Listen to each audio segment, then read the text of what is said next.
Oh, really? At least I lived long enough to get past the contributory retirement. That's true. Let's take it there.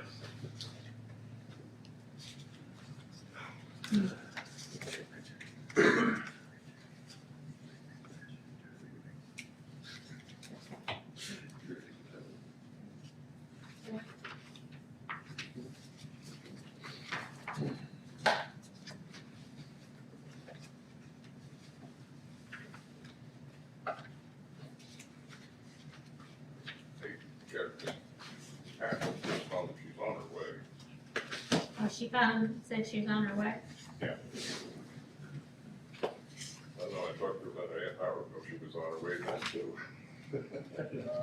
Uh-oh. Depends on which way she's coming, I guess. Was it interstate bad? Nope.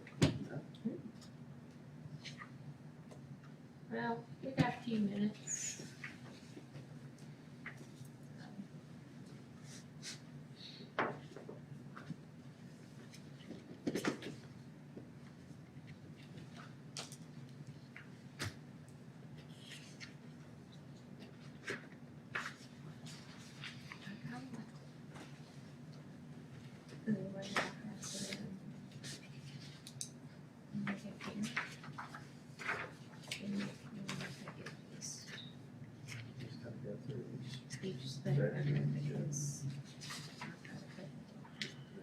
Comments, and some people have some questions. Did you kind I've of tried, compile the, yeah, I've tried to kind of go through and get on some of the answers, questions that we can talk about. There's some kind of questions about soil borrow area, and then Art Terry had some written working comments and questions. Yeah. In the works. and I've got a couple that,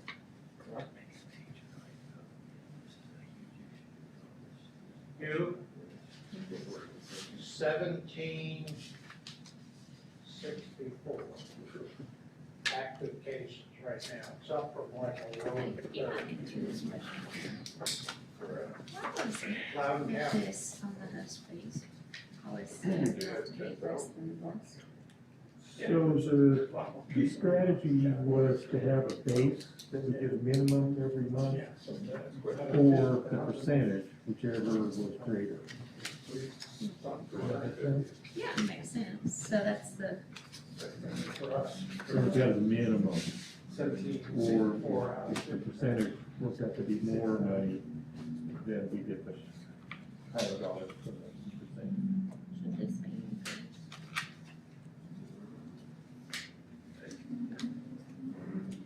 You know, I guess it depends on how you, Should it be increased according to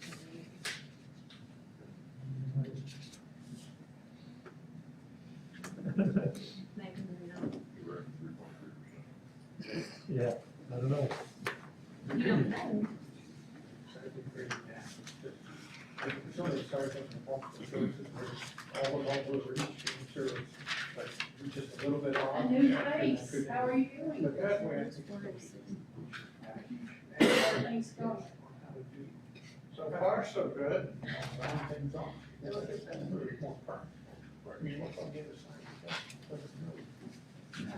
Unless you want to go back, look at each year, or something really important like that. Or with Mars. They wanted to switch over to that. Use one on that list to follow. Doesn't make sense. Slide, full.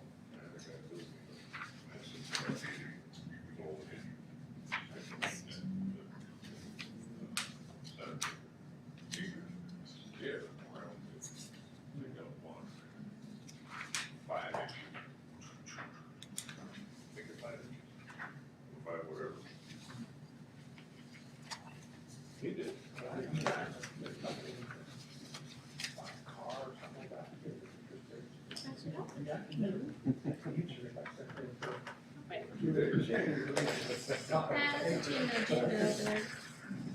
Gordon, I put put you in the agenda right there.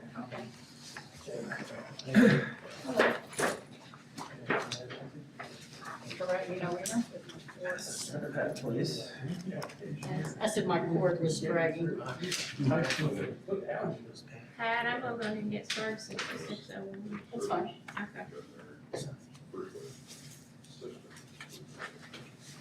Okay. Oh, Chris Park is going to come, and he said he has to work till 6. Yeah. So if we can give him a little leeway, if he wants to speak, I don't know if he does. I will, no problem, thank you. I hope he remembers it's here. I told him, but he's working at the Lenore City, as far away as he can be. All right, I'm gonna go ahead and get started because it is 6:02.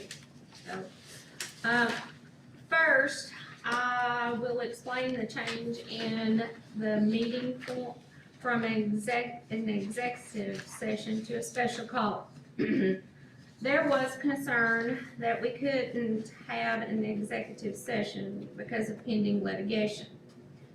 Therefore, I contacted the Office of Open Records with CTAS, and while I was waiting on a response, I had to get the change of the announcement to the newspaper to make the deadline. The change was posted in the Daily Digest, and I have it for anybody who wants to see. I have it for the Daily Digest.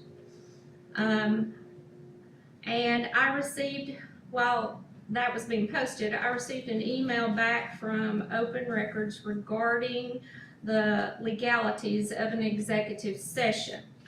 Their response is right here, and I'm going to read it to you all if you all want to take a look at it too.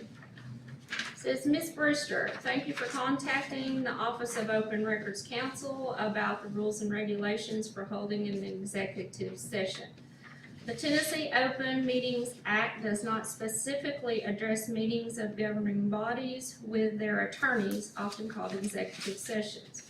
Rather, courts in Tennessee determined that a public body may meet in private with its attorney to receive legal advice regarding potential legal controversies under the attorney-client privilege. And then he gives the case.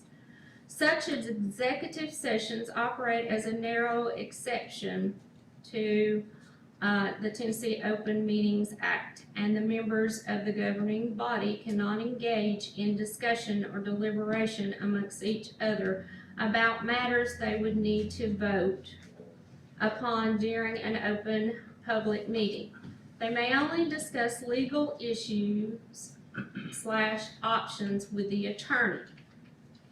This pertains to us. Accordingly, a governing body may meet in private with its attorney to discuss legal options relating to the extension of a government contract, but the members are still prohibited from deliberating or deciding upon whether to extend the contract during the executive session.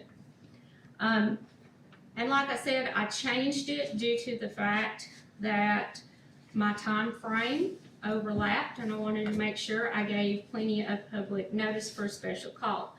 But according to the Office of Open Records, we could have held an executive session because we are doing an extension of a government contract. So I do want to make sure that that is clarified. And that's consistent with what we discussed at the last meeting. As long as there's no decision or deliberation, it is appropriate for executive session. Yes. But nonetheless, we are here in open session. Yes, so we're doing it as an open session. Okay? So, before I open the meeting officially, I would like to remind everyone, we are here tonight to represent and do what is best for the people of Loudon County when it comes to the landfill. However, public comments will only address items on the agenda, and please address your comments to the chair. So do we have anybody who wants to do public comments besides Richard? Is there anybody here tonight? Go right ahead then, Richard.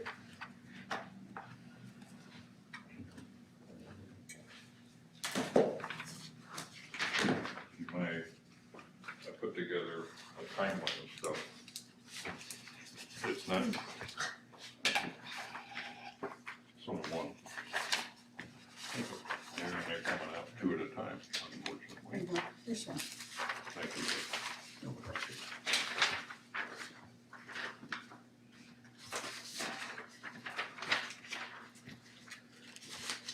Thank you. The reason I did this is the last 2 weeks has been highly confusing as to what you're all trying to do. So I went back to August and started through the minutes to figure out where were we before we got to this point. So the front page talks about what happened in the September, or it should be August 10th meeting, not September 10th. The second one is, it's a typo. Second one is the September meeting, followed by the November meeting.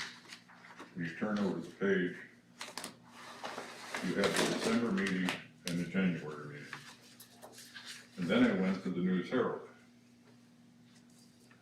Like you said, Ms. Brewster, back on the 19th, there was a notice put out for a special called meeting. If you recall, I disputed that you could even hold that in the last meeting on the 11th.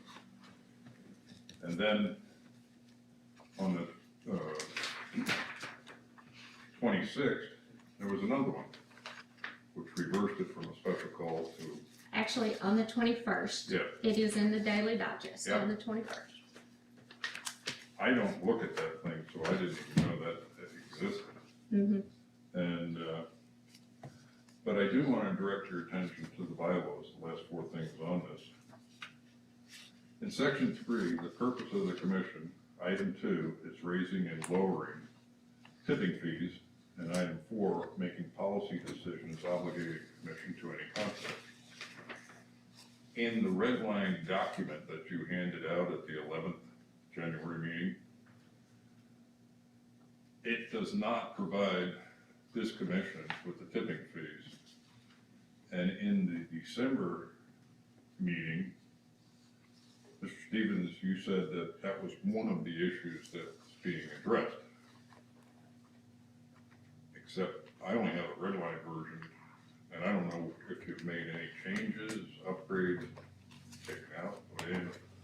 But that would be the first thing I would say, that contract needs to change. It's in the original agreement, and I understand that we gave it away. And under contract law, if you violate a contract by doing something like that, it becomes part of the contract going forward. But that doesn't necessarily mean that we have to continue with that, and we have an opportunity with this extension to reverse that. And I'm asking that you do that and follow the bylaws. The second item is whenever a commission wishes to change a regular meeting, and they only do so by motion, duly adopted by the meeting stated and adopted at any meeting stated in the motion. In the 11th, you did that. There was a 7-0 motion approval. There has been no other motion by this body, unless you've contacted them somehow, either by email or phone, which would not be in your interest because that's an open meeting violation. So I don't know how you're gonna reverse the motion you made in the 11th to proceed with this meeting. The third thing there is the special meetings may be called by the chair. Obviously you did that. Giving reasonable notice of time and place of such meeting to all commissioners, the notice must be in writing. That means you had to write to everybody and tell them what you were gonna do. And it's also followed by the notice of public meetings, including special meetings, shall be given written notice delivered to the News Herald. not the daily, whatever that thing is. And that only occurred yesterday. It's not adequate time for the public at least to respond and be prepared to come in here and talk to you. My suggestion is that you cease this meeting tonight and reconvene by making that said motion to have a discussion about this at your next meeting in February. Again, let's go back to that document. There are a couple of things in there that I find highly inflammatory for partners. And the number one thing is the 2358. Does that 2358 include the $1.25? If it doesn't, it's 24.83 versus 22.40, which is almost a $4 change. I remember Larry saying that he attended many of the council meetings, whether they were the cities or whether they were the county. And the number one concern by the cities and the counties was to get the rate down, not up. So what does the 2358 mean, with or without the $1.25? When you look at the spreadsheet that was given to us back in January of 21, the rate for the partners was 22.40. It included the $1.25. I don't know if anybody can answer that question without talking to Republic in the future. Either way, it's an upcharge. There's another footnote, if I'm not mistaken, on the front page that talks about Exhibit A. To my knowledge, there is no Exhibit A. It starts with Exhibit B, goes to Exhibit B. So I don't know whether it's just a typo or what.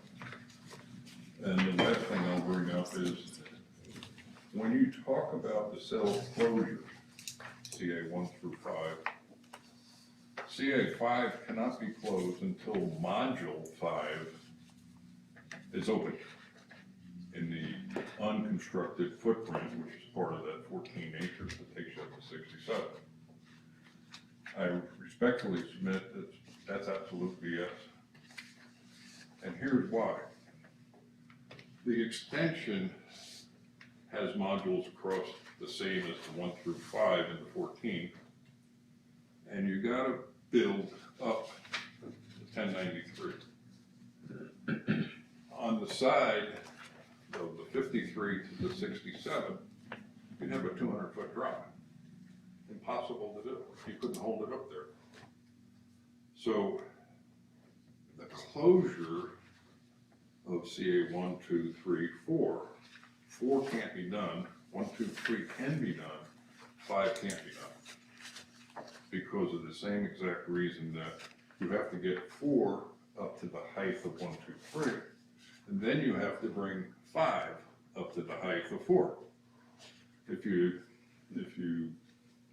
can visualize, it would be like looking in this, where this is 1 through 4, and here's 5. So how do you fill to 1093 when this is at 1093 without bracing that up? It's impossible. Not impossible, but they'll never do it.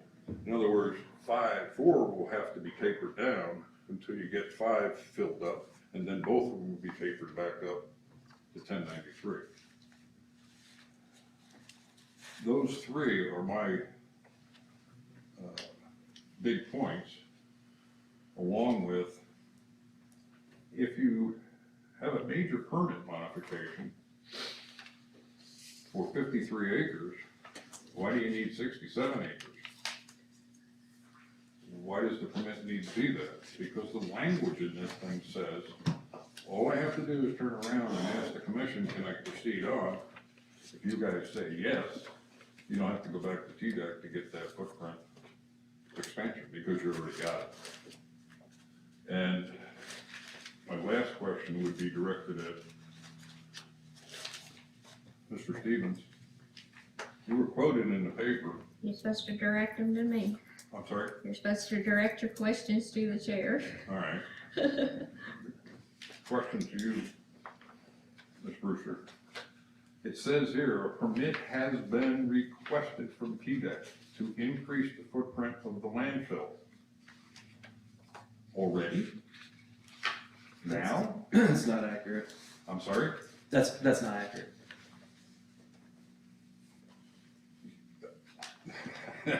I don't know how to talk now. Yeah. Did you misquote you? Did you misrepresent it? Because you're supposed to. I certainly didn't misrepresent it. There I'm could sorry. be some miscommunication, or he may have misquoted, but it's certainly not a misrepresentation, because there is no permit, we all know that. For the 67 acre footprint. That Correct. was my question. Yes. And you assured me that that hasn't happened. No. Okay. Thank you.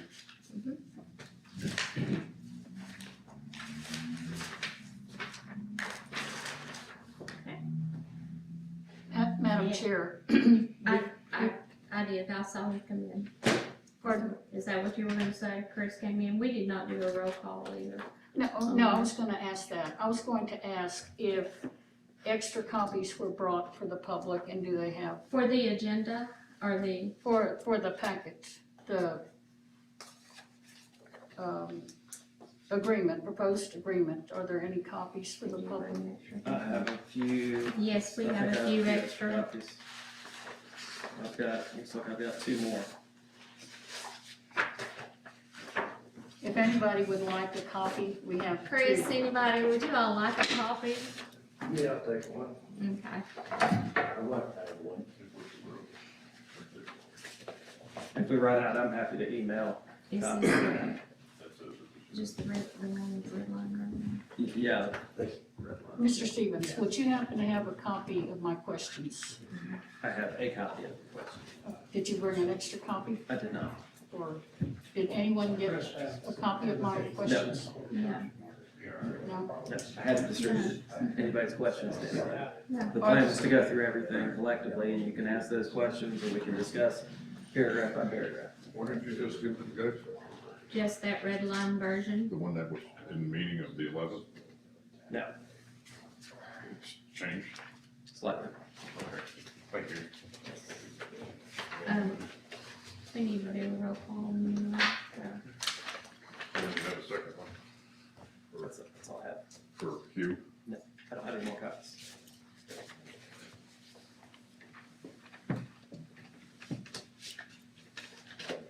You, I can email you one Yeah. too. I can read mine away, so. You want to do a roll call so I have everybody, so we'll know. I think we know that everyone's here is, I did put on their roll call. I do want to let everyone know to please keep Larry Jamison in your prayers. He and his wife both have COVID. Just, Roll call for attendance, Mr. Field, Here. Ms. Bivens, Here. Mr. Jameson, absent. Mr. Stewart. Here. Ms. Brewster, chair. Here. Ms. Hunter. Here. And Mr. Small. Here.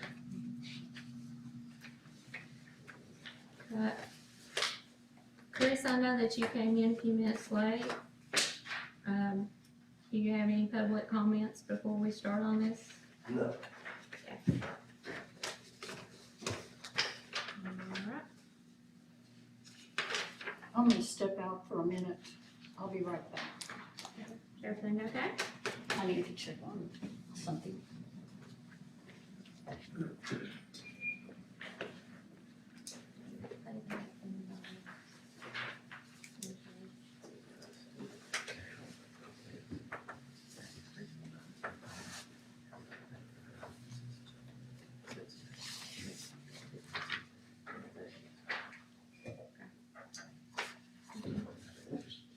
Alright, so we're on to our agenda item 4, modifications of the operating agreement for public services. I talked to Mr. Stevens beforehand, not our attorney, and I thought it was helpful if we just go through and we'll just kind of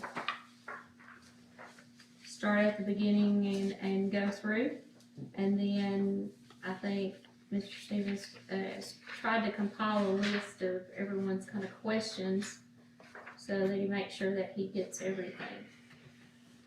Yes, so we'll start, again, we're working off of a red line draft dated January 14th of this year. That includes comments submitted by Dr. Bacchus as well as some additional comments that I had after our meeting. Subsequent to distributing the January 14th revision, I did receive some comments from Mr. Stewart, Mr. Small, Mr. Field, and Ms. Hunter. Some are comments, some are questions, some's a combination of the two.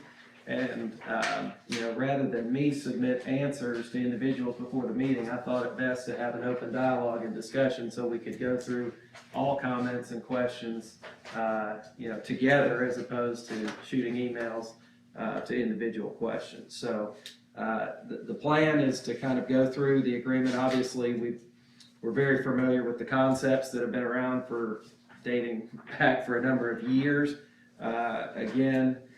The key concepts for everybody and in the public is, of course, the financial parameters here. A performance bond is proposed to be provided by Republic. They will engage in phase closure, and they will increase the host fee from 3.75% to 5.5%. With respect to the stakeholder rate, it was agreed and is proposed in this draft that the stakeholder rate will always be the lowest tipping fee at the landfill.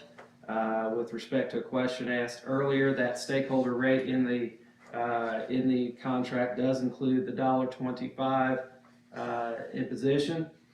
Also, the stakeholder rate will always remain lower than the intercompany rate for any Republic shipments. With respect to how the rate was derived, the rate is currently, based on information, $21.18. The contract has provided for a CPI increase each and every year. However, Republic has not implemented that CPI increase for the last number of years. Well, Santec hasn't. Santec, now Republic. Now Republic. Yes. The CPI, with CPI increase, under our existing contract, the current stakeholder rate should be $26.90. However, as a sign of good faith, Republic has proposed in this draft agreement a starting rate of $23.58. So although it is an increase from the current rate, it is actually $3.32 less than what they would contractually be entitled to under the agreement. Of course, there will be an annual CPI moving forward. With respect to out-of-county waste, they have agreed to limit the waste to 75 miles and no waste outside of Tennessee. Those are really the primary financial parameters of the proposed agreement. It's remained relatively consistent through the negotiation. We've seen some modifications and some red line language going back and forth.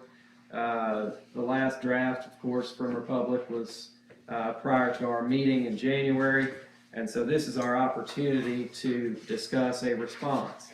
Again, the draft that I have prepared most recently of January 14 does include comments from Dr. Bacchus as well as myself, and of course I have received comments, as I mentioned, and questions from others on the commission. So for Ms. Hunter's benefit, as I mentioned while she stepped out, we're going to go through comments and questions collectively rather than email responses or written responses. So I wanted to use this meeting for that purpose so that we can go step by step through the agreement, raise questions, point out possible corrections or revisions, and then hopefully we can be in a position to be much closer to having a red line response for Republic so we can keep the process moving forward. Again, there's not going to be any approval tonight.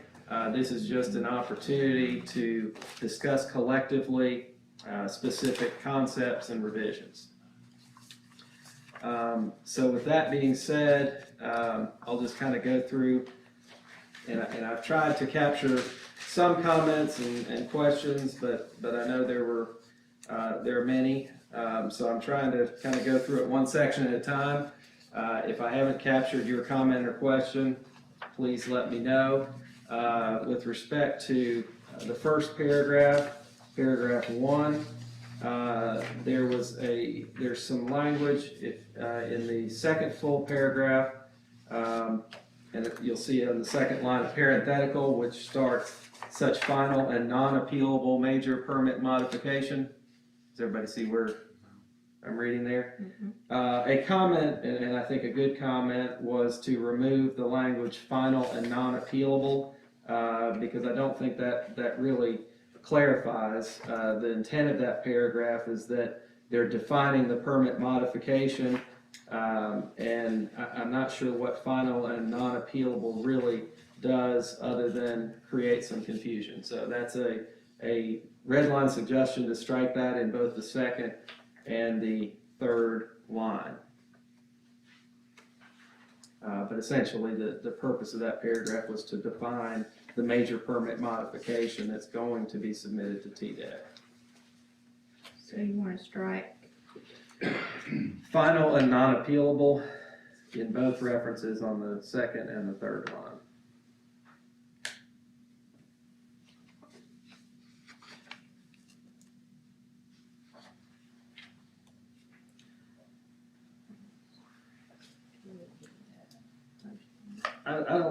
I don't know that we really need a motion for individual red line changes as long as they are not substantive. You know, I think if we're changing a dollar value or something of a major substantive standpoint, that would be a different issue that should be voted on. But I don't think for wording that don't change the substance, I don't think we need to go through and have a motion for each and every one.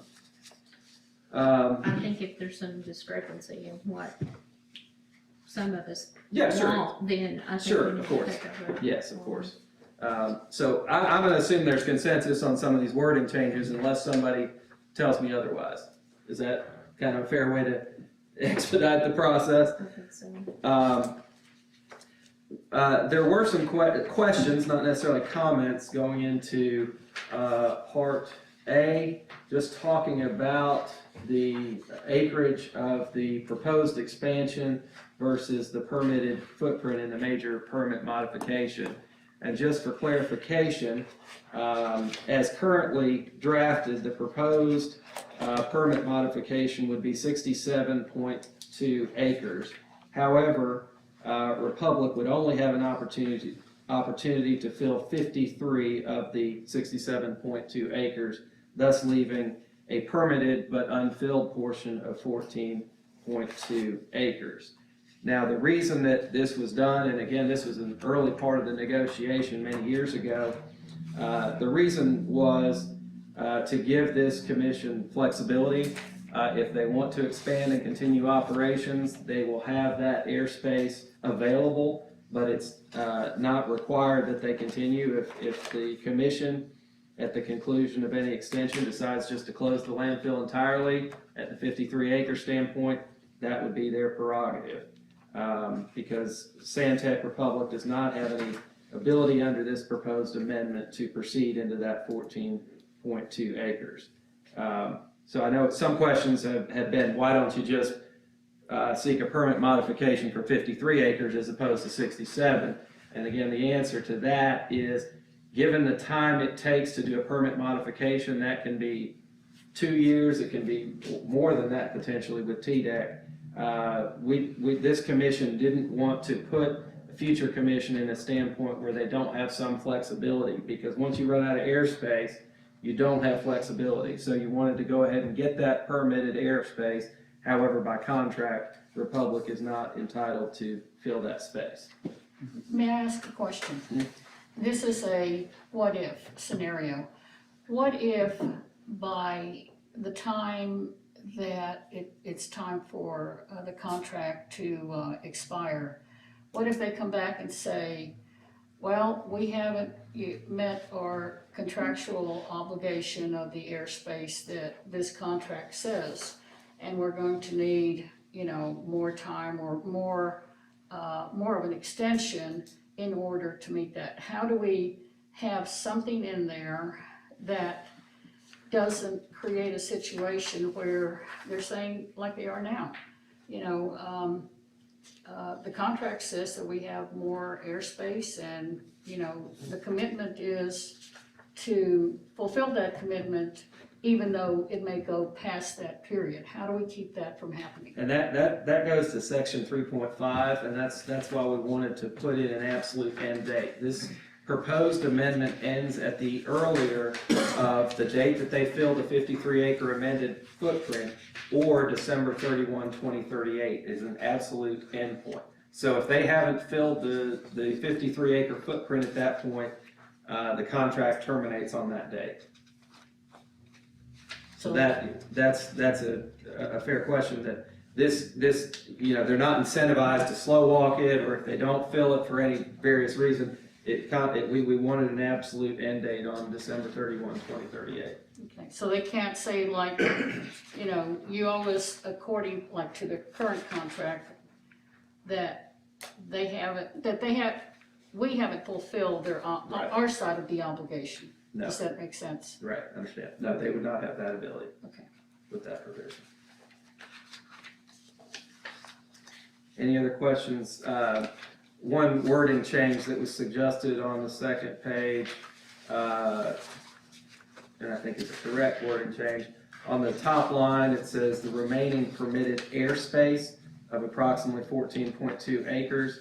I think a better word is area, because they don't necessarily permit airspace, they do permit area.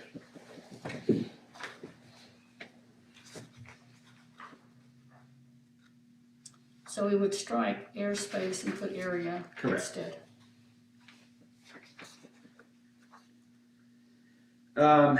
Now, the next section B, this is something we've had some discussion about, is landfill height, and obviously that's an area of sensitivity. Originally, the contract amendment had proposed to allow a major permit modification up to 1125. However, by contract, Republic would agree not to fill any further than 1093. In this latest draft from Republic, they took out that differentiation and just said the major permit modification would show a maximum of 1093. I don't have a problem with that. I guess the only counterpoint to that is, again, an issue of flexibility. If for some reason we as a commission decided we wanted it higher, you're limited by the terms of your major permit modification. But I don't have a problem with it as drafted, because that if we're certain we don't want it higher than 1093, then we can leave that in the major permit modification. If they went ahead and agreed to do that, that's one of the questions I had, trying to keep that flexibility in there. But if they agreed to 1093 and that deconflicts with Tennessee National.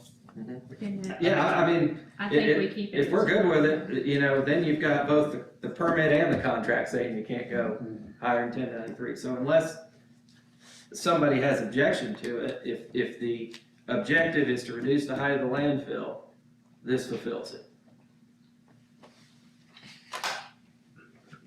Everybody good? Have an issue there? Okay. Let's see.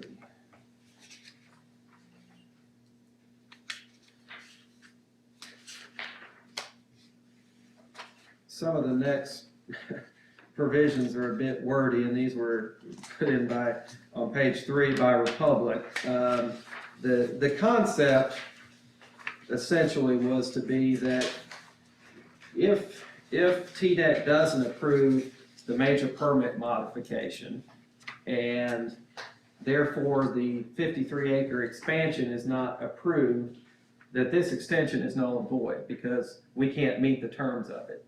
So it's a long roundabout way from Republic's attorney of saying that, and I don't disagree with it in concept. But that's their suggestion for language. I took out on page 3, the second full paragraph there. They said the same thing 2 or 3 times over and over. So I tried to at least condense that to some extent. It's still not as condensed as possibly it could be. But I'm generally comfortable with the concept. Dr. Bacchus was comfortable with the concept. I don't think I got any questions specifically related to that, other than the fact that it is. Wasn't that too about if, TDEC did not approve, that we would be flexible Mhm. too? And Right. that's keeping the language in there that we would be flexible. That we will be reasonable, act reasonably in the course of, knowing that the objective of both parties would be to get the permit modification and the expansion, and that we would act reasonably in doing so. But even if, despite our efforts and Republic's efforts, if for some reason TDEC doesn't approve the expansion, which I don't see as any legitimate possibility, just in abundance of caution, this agreement, this extension would be null and void. And I'm gonna answer, what, unconstructed footprint, what area, can you explain it? Yeah, that's the 14.2 That is acres. 14. That's correct. So that's what, and that's defined there. Here, if you put your map there, Mhm. it'll say unconstructed Yeah, area. that's exhibit. Okay. So If you can go to see- exhibit B of the exhibits, that'll give you a better picture of what we're talking about. But when they say unconstructed, the concept is that they're not gonna have a right on that 14.2 acres to put down any liner or start the construction of the landfill cell. With erosion controls, they excluded, that they're trying to stay ahead of the game. I think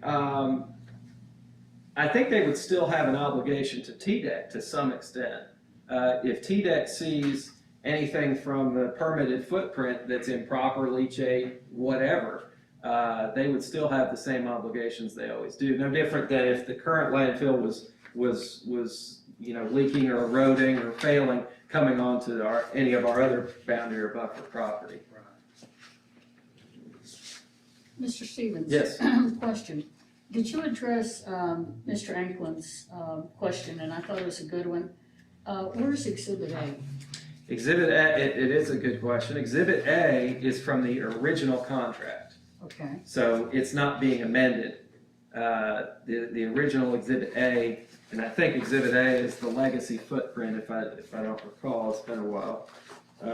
But yes, that's why the amendment starts as Exhibit B, because Exhibit A is not being change. amended. Where is it? What is the wording of Exhibit A? I'm trying to remember where it's even referenced. He said it was on the first page, but I was looking here to see, and I don't see if it's on the first page. I don't see it on the first, I don't think it's referenced in this amendment. But the reason why we pick up at Exhibit B is because Exhibit A, I believe, defined the original 40-some-odd acre portion of the landfill. Well, actually, the original contract starts with,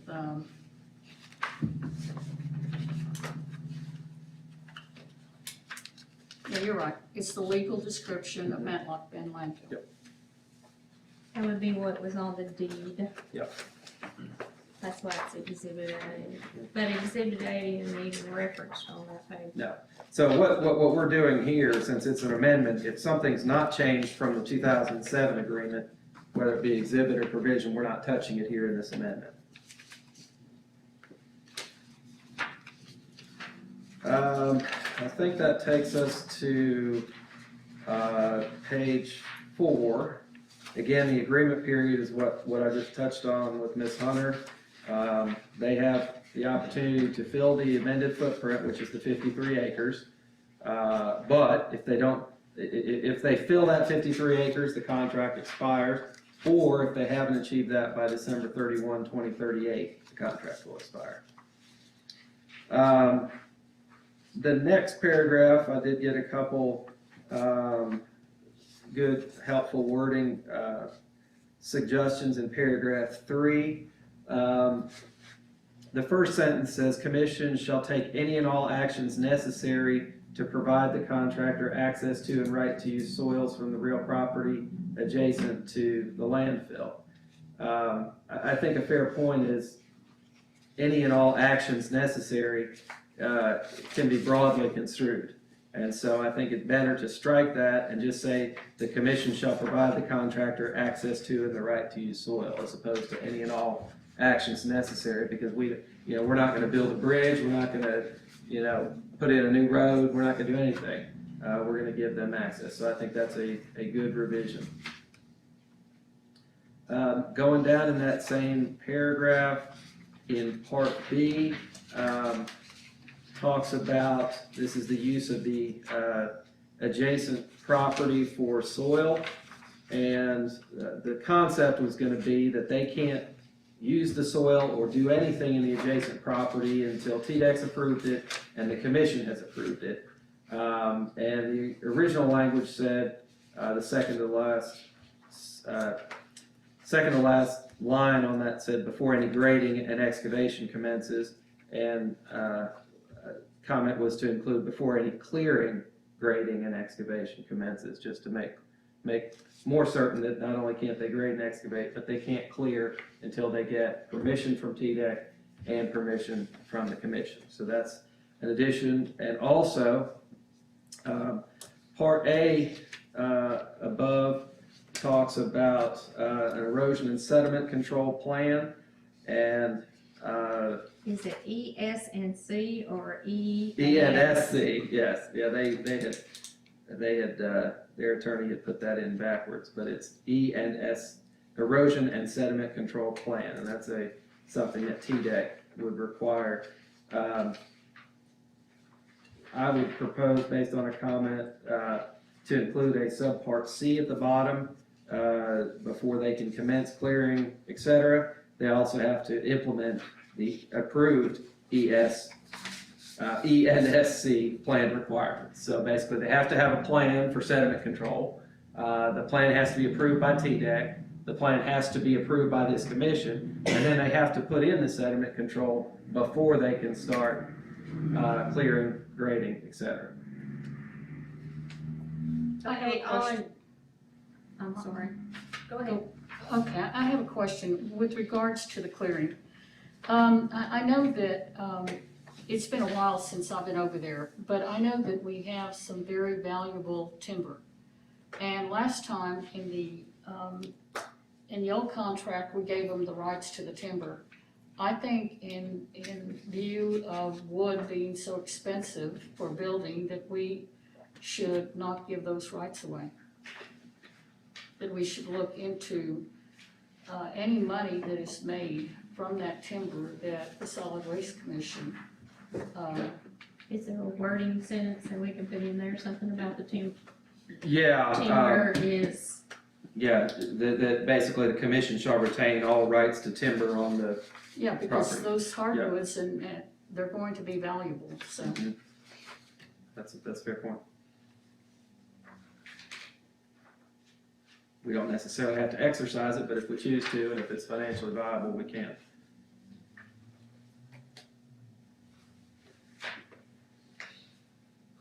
Okay. Yes, Yeah, I did. Mine kind of goes on to the next page where it says, and costs related to permitting, operating, and stabilizing. Do we in that need to say along with the stabilizing? I know that goes along with the vegetation plan. Do we need to put any kind of extra wording in there? And then as I read that, the one thing I would like to say is, can we word it so that I know that we would have them take the topsoil off and put it to the side, so that when they do their erosion plan or whatever and it has to be sown back and stuff, they can take that topsoil and move it back over and spread it. Yeah, I think that's certainly, reasonable. I would assume that would be within the erosion, But I don't wanna Plans, yeah. assume that it's in the plan. well, yeah, But fair that's- point, I don't know. Steve, do you have experience with that, or And, thought there? and the So they're gonna, reason, they're gonna need some topsoil. yes, But that, I think the idea of reserving a reasonable amount, whatever reasonable is, to reestablish vegetation on the part where it's denuding the vegetation to get to the underlying, material for doing the closure, I think it's reasonable. well, and the reason I say that is because I know what a time Chris and everyone has had out at Copper Springs, and it just made me think, it sure would have been a whole lot easier if we had a little topsoil on there Yeah. before we started growing anything. Yeah, and I think maybe that kind of the combination of your comment and Steve's, that they would take reasonable efforts to preserve topsoil to promote vegetation and site stabilization. That would go into E&SC plan? It would, Okay. but I think we can also say it expressly here right after that sentence.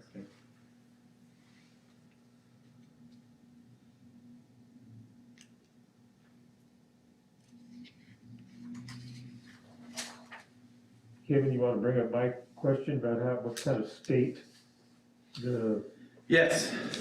Well, I'll let you ask. so one of my concerns is that the operator, Republic, is gonna do whatever is cost them the least amount of money in terms of scraping off all the vegetation, getting to the soil that they need, Right. and they're gonna create a design that would be stable, because they have to do that per TDEC standards. My question is there some future use that the board would like to see the property used for, whether it's for a solar farm, or whether it's creating a mountain bike park? If we have some idea of what kind of future use the land could be put to, there may be an opportunity to work with Republic to grade the Accordingly. surface accordingly. So how do we word that? Yeah, I agree. I think that, That, I don't know. and that may just be the discussion when we work on a plan. Unless there's something definitive we want to say now, and I'm certainly open to suggestions. If there's something we want to say definitively now, Could we say something with future, in regards to future use of the Future land? So I think that it's gonna be a timing issue. Or in And coordination my with this guess commission. is that they probably already have a rough design ready, not ready, but nearly ready to go. And unless they have some direction from us to do something different, they're gonna submit the plan to TDEC with their least costly design to be able to access the soil that they If we insert ourselves into. for one, we already do, yeah, we already do have that written approval. And maybe, But I think my point is that I think the board needs to think about What what we we're wanna do with it, because if you wanna create a solar farm, you probably wanna have a lot of nice terraces.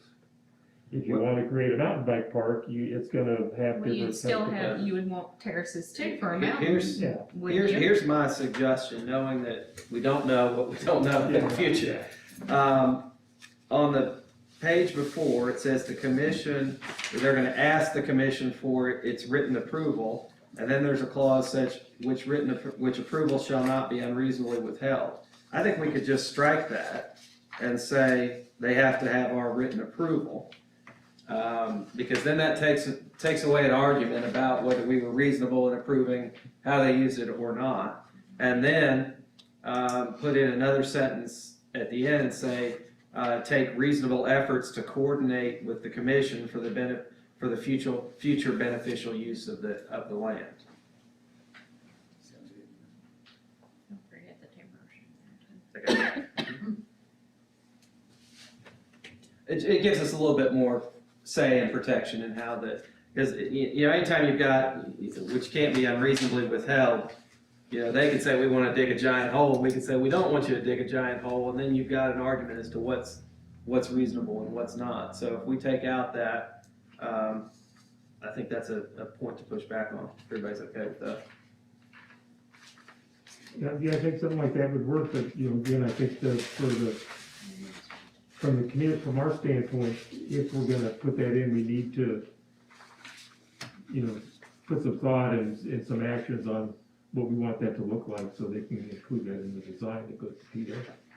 Yeah. Obviously, that's a major thing that we need to be keeping in mind.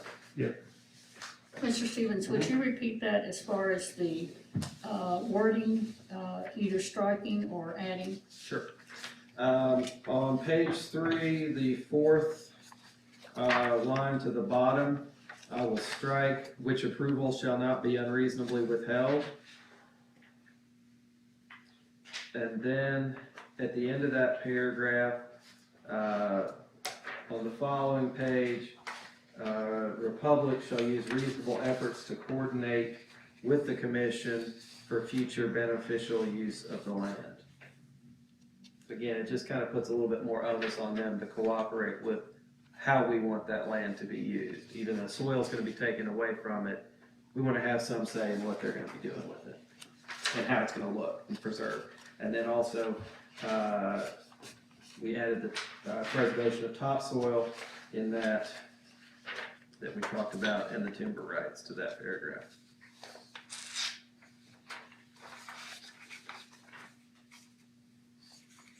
So while you're on that page, and you're going down, on 4A, when we're looking at this, I think that we need to say in here where it says, access roads are defined as paved surfaces of 2 or more lanes. Currently, the only access road is Highway 72.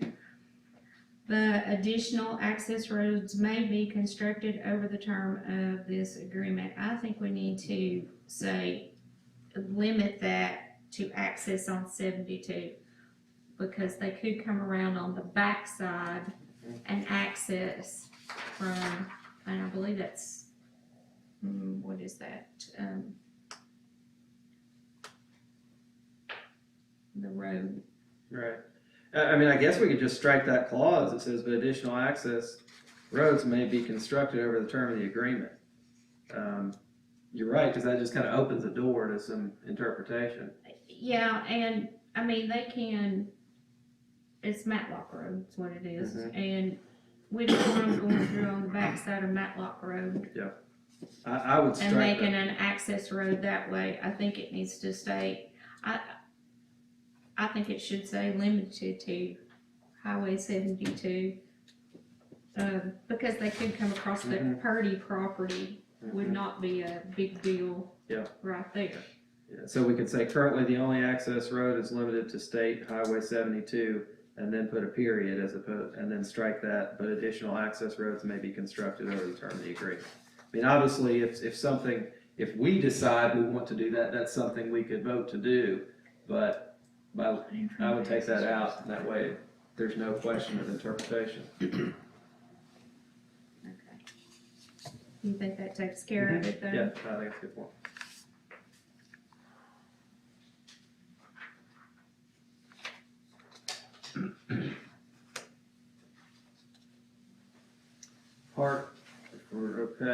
Part B, I just need to kind of change the tense, because when we started negotiating that provision, they said that they shall construct a pressurized wheel wash system.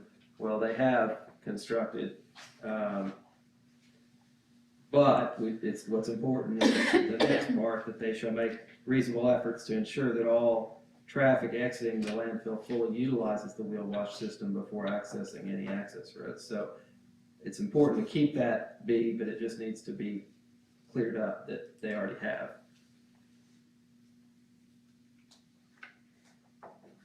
And then I have a quick question. I just, on here, and I'm asking everyone on the commission about this. On the bottom part of this, it says, contract The contractor shall visually inspect the landfill, the soil borrow area, and access roads monthly and verify by brief written reports submitted to the commission at least monthly. It's compliance with the terms of it. When we write that in there, that means that we are expecting every week written report about the road. I mean,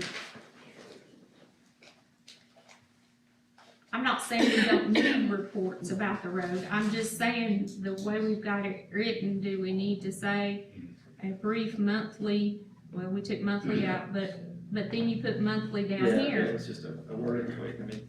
By brief written reports submitted to the commission.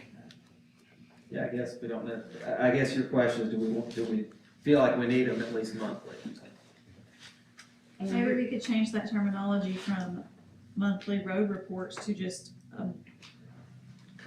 that they should expect to. Well, I mean, I'm Yeah, thinking like last week, we didn't really actually get a written report. That they should expect to give a report on the condition of landfill and road, access roads thereto monthly. Well, the inspections, it's part of the package, from Right. TDEC, doesn't that cover all this stuff? And we've been receiving the pictures that they have been taking of the roadways and all of that. But that's quit for the last, Maybe we don't need at least monthly, but brief written reports submitted to the commission as necessary or something. Isn't there a section in the current, contract that says that we can request reports? Yes, That would be covered under there, so if we want monthly reports, we simply Yep. make the motion and it's covered under the yes, current contract? I okay, mean, from my memory, that's what I I believe thought that that's we correct, had. I'll verify that, but I Okay. believe that's correct. But But I think, that way, we're not tying ourselves to monthly or not monthly, but yeah, it'll be at the board's wishes. I mean, this all came about whenever the road conditions Right. were really bad and Will Wash had not taken. well, and then when I read that, I was like, I don't think we've had that the last couple of months, but we haven't needed it, so it's kinda like, do you wanna tie your hands to being very specific on your wording of That's very- written report? I have a question, since we're talking about the access road and Highway 72. Mhm. We have had some issues, with Santec anyway, with regards to the gate. And I don't think in our current contract or even in what we're looking at, we really don't have anything that specifically addresses security. How do we address that to where we have some teeth, with regards to that matter?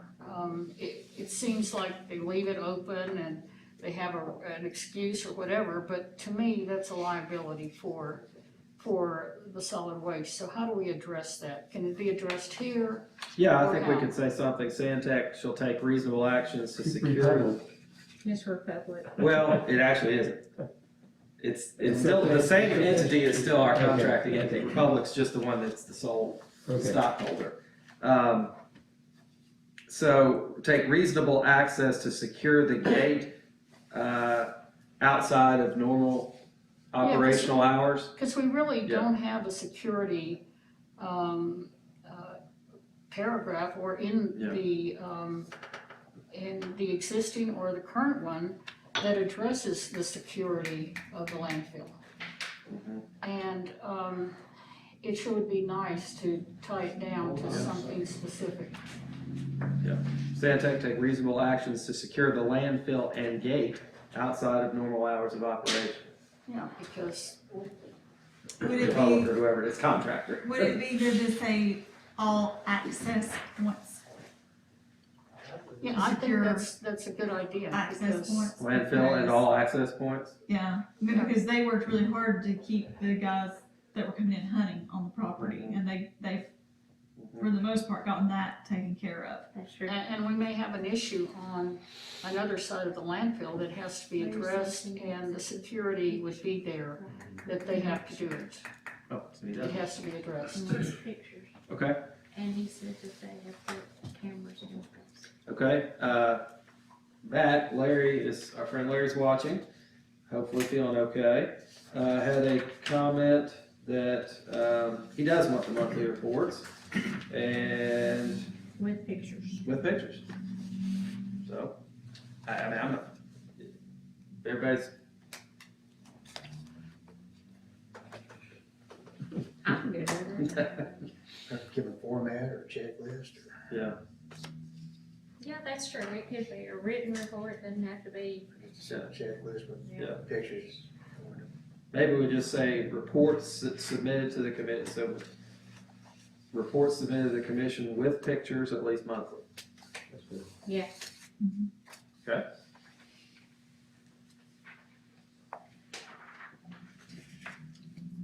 Kevin, in A, excuse me, in paragraph A, right above there, Mhm. did you take care of the solely problem? I know I did at least in one area. Where is that Right in the reference? middle of the paragraph, contractor shall be solely Yeah. responsible. Yeah, that's fine. Yeah, just strike solely, just responsible for maintaining landfill. Okay. I think that gets us into section 8.2, which is, closure, post-closure care, and in particular, phased closure. Now, there are a couple of questions. Why are you taking out contractor shall be solely responsible for maintaining? He just wants to take out solely and just say, shall be responsible.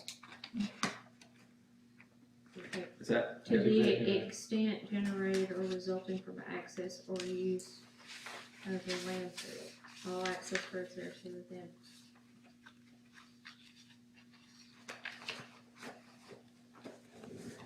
Okay, so if we take solely out of that, that puts us as responsible too. No, it doesn't. The way it's used here, it says that the contractor is the only one doing that, that's the only job they've got to do, basically. And so you can either, if you wanted to, you could reverse the position. I if see you what wanted you're to. saying now, But when you yeah, put it in yeah, the terms Yeah, that, yeah, okay, yeah, that word can be used two ways, and okay. I think I agree. I didn't think of it No, I the know, way you did. I don't just normally then. either, but And his but- point is taken. But when you said that, Yeah. then it kinda. That basically, you could argue that's the only thing they do as opposed to, Mhm, it's their exclusive responsibility. mhm. So I think that makes sense. Closure, post-closure care, Can I back up a second? Yeah. When I 75 miles, where's that coming from, or why? What's magic about 75 miles? nothing. If, That's just a negotiated number. I guess, I'm kinda wondering, so, the origin report is all the counties we've gotten stuff from last year, is that the way I interpret that? Mhm. It wouldn't exclude any of those counties in the origin report. I don't think. No, I think it does, but it actually picks up more counties out Awesome. west, I think. Are we okay with that? I don't. Yeah, I mean, we had at one time, what was it, 150? Yeah.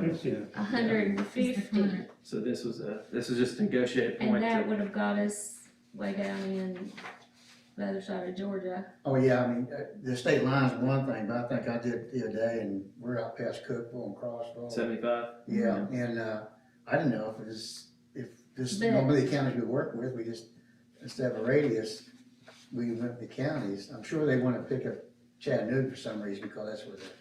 I think I think they want to pick up any high-paying waste they can get. Mhm. And that's to our benefit, to some extent.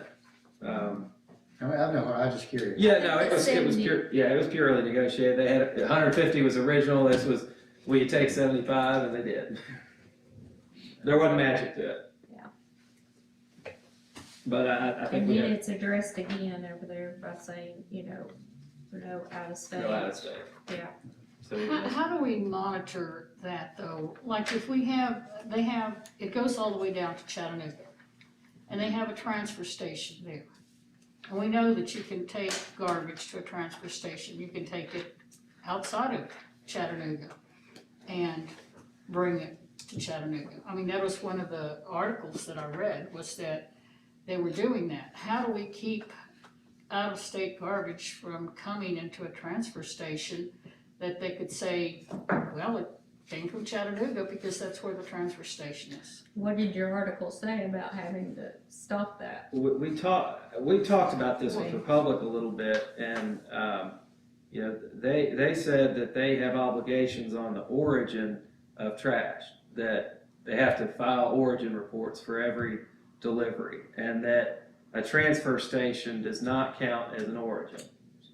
Now again, how do you stop fraud? You know, that's a different story, but assuming they play by the rules, and we have to assume that, that transfer station wouldn't count in that origin report. Yeah, Kevin, to that point, I think the transfer stations are licensed, and they have to operate by TDEC's rules. Right. Part of the rules is you have to report where the garbage comes Exactly. from. Yes, we're relying on people being honest, but I mean, when it comes to transfer station, it gets documented where it's coming from, and that should theoretically Catch be it. reflected back to us if there's some Yeah, stuff. it would put Republic or anybody else at major risk with TDEC and the state if they were not following that protocol.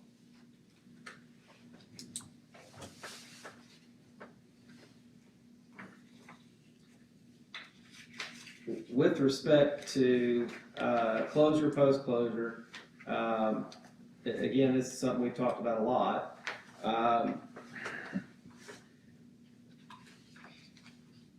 The concept is that there are going to be labeled and exhibited on Exhibit E closure areas, and that essentially the contractor can't go into the next one where they have 180 days after finishing or getting certification to move to the next one to close the previous sale. There were estimates that had been in this language. Republic took them out.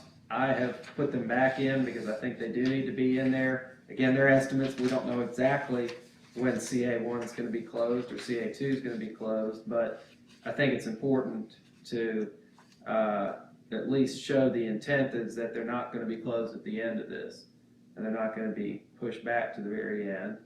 And the trigger is once you fill Area 1, you've got 180 days basically to close it. So, you know, it goes in sequence. And Well, I think they were trying to tell you too, when we talked about that too, was that TDEC's making them do the closure Yeah. plan, and that's the reason why they didn't feel like they needed the estimates of time in there, but we both said we'd rather have it there. we Again, it's an need those estimate, but estimates of time.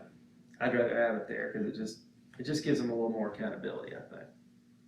What's our leverage if they go a different direction there? For whatever reason, You know, I mean, once you start. they want the extension, they want the 53 acres of airspace, but at some point, if the parties can't agree, we just go our separate ways. Yeah, I mean, I think both of us, while we have some leverage, we're negotiating in good faith, and either one of us could walk away until it's signed. You know, there's been a lot of give and take over the years to get to where we are here. And I think we're very close to an agreement. But you're right, I mean, it's all negotiation, and every party has a breaking point at some time.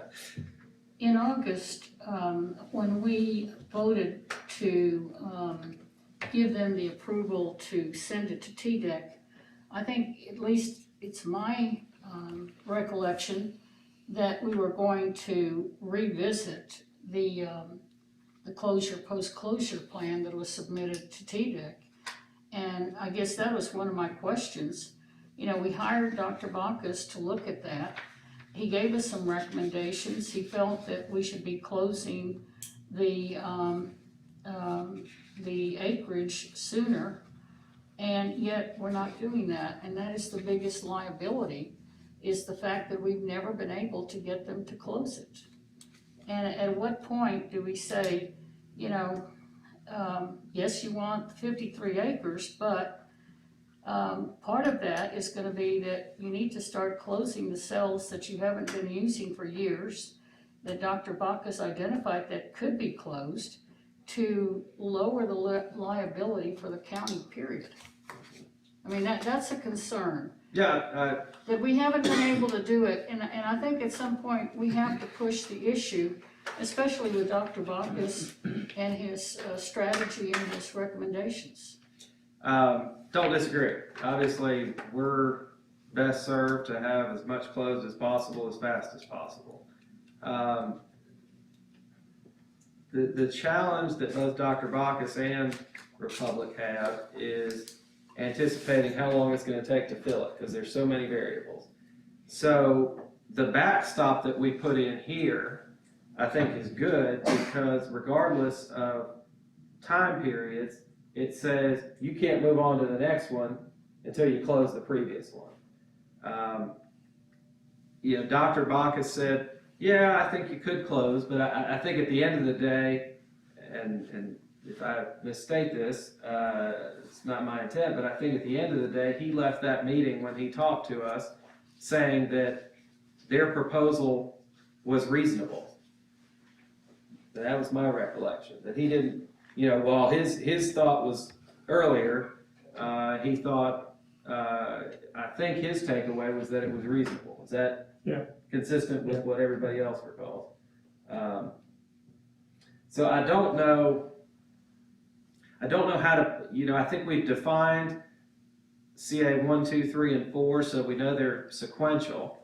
From an engineering standpoint, Dr. Bacchus agrees that those are the right labels and they're engineering it correctly.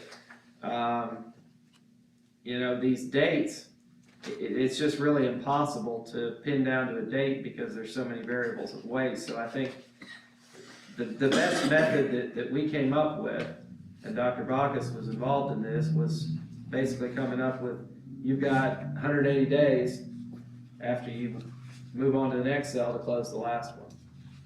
Now, it may be, if they don't get much waste, it may be that first cell may be closed in 2030. Yeah, who knows? I don't think that'll happen, but we don't know what the waste volume is going to be. And it's really hard for any expert to say when it's going to be and when it has to be closed. I think all we can do is say it's got to be sequential. And what they've done to date, which we don't like, is they've just kept going on and hopped around to different cells and then came back and put a little bit more in that cell and then came back and moved on to other cells. I think this phase closure concept says you fill the cell and then you close it before you substantially get involved with the next cell. I'm open to suggestions. I think ultimately Dr. Bacchus found that, their sequencing was reasonable. The timing is just, I think, near impossible to predict or mandate. But if we're going to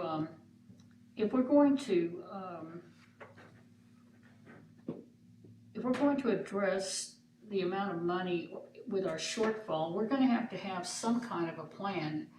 We're going to have to know their plans. Are they going to make it up with bringing in more waste? Are they going to raise the tipping fee? Is it going to be a combination of both? Somehow we have to have a reasonable expectation of how we're going to generate this revenue. Well, we don't. We don't have a shortfall the minute they sign this agreement, because they're guaranteeing to close everything and provide a performance bond to guarantee that. So when that happens, the only obligation we have is post-closure care after the term of this contract. And that's why we switched to this concept of they close everything and they provide a performance bond. Originally 5 or 6 years ago, we were negotiating back, you give us a little bit more money each and every step, we get more money, then we're whole, but we're closing it or some of the landfill. This proposal is them closing everything and them guaranteeing it with a bond. So what we're saving then from host fee and security fee is for post-closure care and anything else, whatever that may be, future. And as long as, if this contract passes, amendment passes, and if this commission continues to be financially stable and smart with those funds, we should, the county should be set to care for that landfill for its lifetime. We should not be in a situation that we've been in with Poplar Springs. We learned the hard way on it. We don't get out of the landfill business. No, you never, I mean, you're there- never out of the landfill. You know, there should be a number of $1 million Yes. at the end of this. And I don't wanna be quoted on the exact number because some people like to take that out of context, but there should be a number of $1 million that we, the commission, have for post-closure care and any other future use, whatever that may be. If it's closing all landfill operations and doing something else with it, or if it's expanding into the 14 acres or beyond, you know, that's up to commissions in the future. But with this amendment, we're securing the future by guaranteeing that the contractor's gonna close it all and bond that obligation. But as of right now, we have no financial stability in this. Right now, if you look at the audit, they see a multi-million-dollar shortfall because the assumption is we're closing all of it. all or some. And so if we walked away tomorrow, we would end up putting the whole county in financial. That's worst case scenario. I think that having those terminologies in it, it says based upon current volume and density and it's an estimate. Mhm. I don't feel that's being overly pushy on our part. I don't think that's asking too I much. don't It's think in so. their phase closure plan that they'll clearly be sending to TDEC from here on out. That seems like that's gonna be a thing that sticks. So I think, I don't think we're being unreasonable in adding that in there. I don't think it's hurting anything. Yeah, I think it's just a good reminder as to what our objective is. Right. And I think it'll help if we have some discussion with TDEC, say, Mhm. here it is, here's in our contract, this was what we're intending to I do. think that'll also help with future commissioners to Mhm. see that layout, Yeah. what the intention of it all was. It'd be interesting to see Well- if their actual performance curves married up with their projections on a quarterly basis or something. Yeah, sure, no, To that's, give you a that's, warm and fuzzy. that's a report you could ask for. Sure. Mm-hmm. Write it in there somewhere, that we can. Yeah. But I again, mean, I think a they're- quarterly they- report, yeah. that they actually are projecting some stuff in there and then see. if- And I think Well, and I they do think- that to some extent now. We do Yeah. get the estimated, Yeah. airspace fill date, Yeah. on those, Report but we're just not receiving it, I guess, in a financial.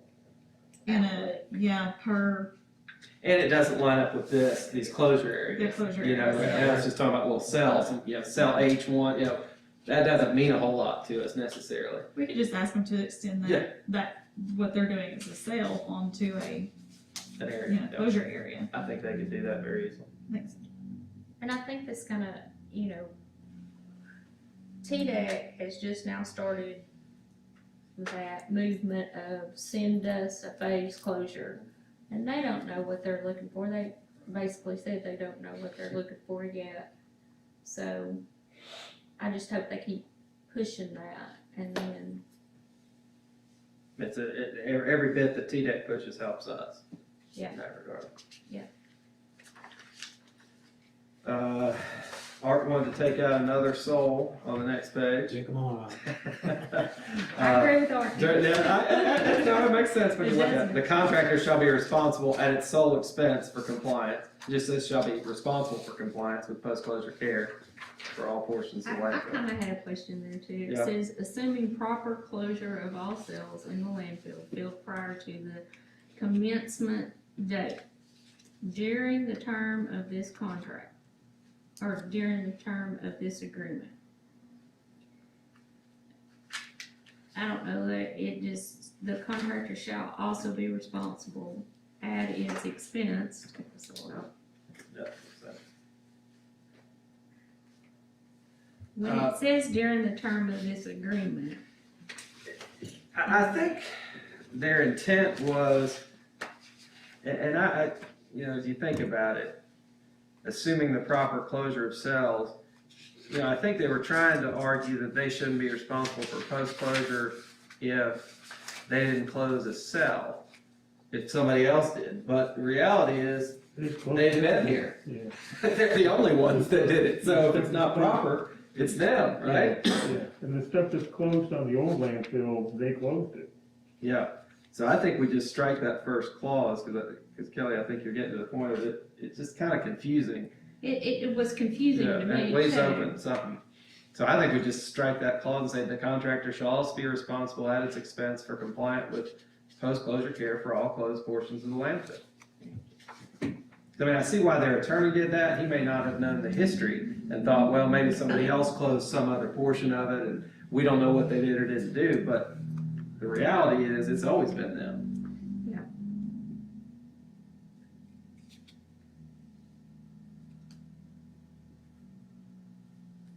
Another soul in the Part D. Search and destroy.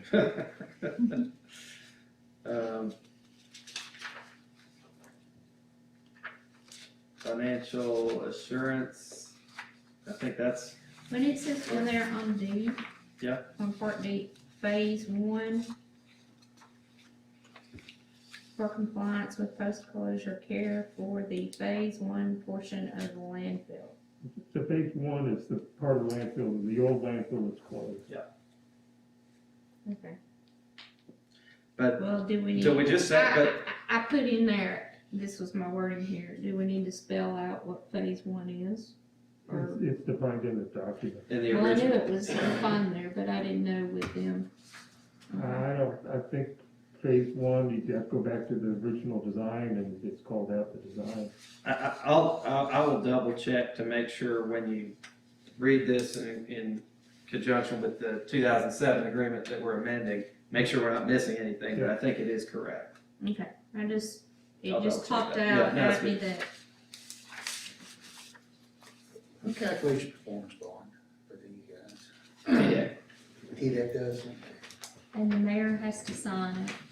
currently, but once this agreement is in place, the mayor will have to sign a pledge that the bond will be the security.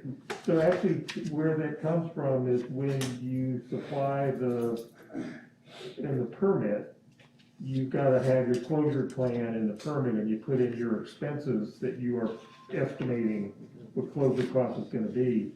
So the TDEC figures were based on the original numbers that were supplied by Santec, adjusted for inflation, and they checked them to make sure they agreed with the figures that Santec provided, but it's basically the numbers that Santec provided. In the original permit, adjusted for inflation and checked by TDEC to make sure it's reasonable with market conditions. Right, for the cost of We're gonna closure. accept that all in good faith between the originators of Santec, our illustrious government technicians at state level does their right thing, and the numbers are good.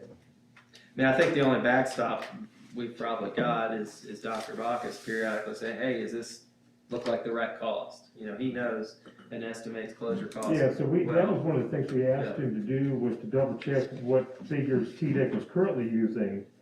And, because based on the letter that the mayor gets assigned every year, and was that the right number? And Dr. Bacchus said that, yeah, it was, more or less right, or agreed with it. But that's a good reminder is, we look to our auditor every year and Dr. Bacchus generally annually to double check some of these financial projections to make sure we're seeing this correctly.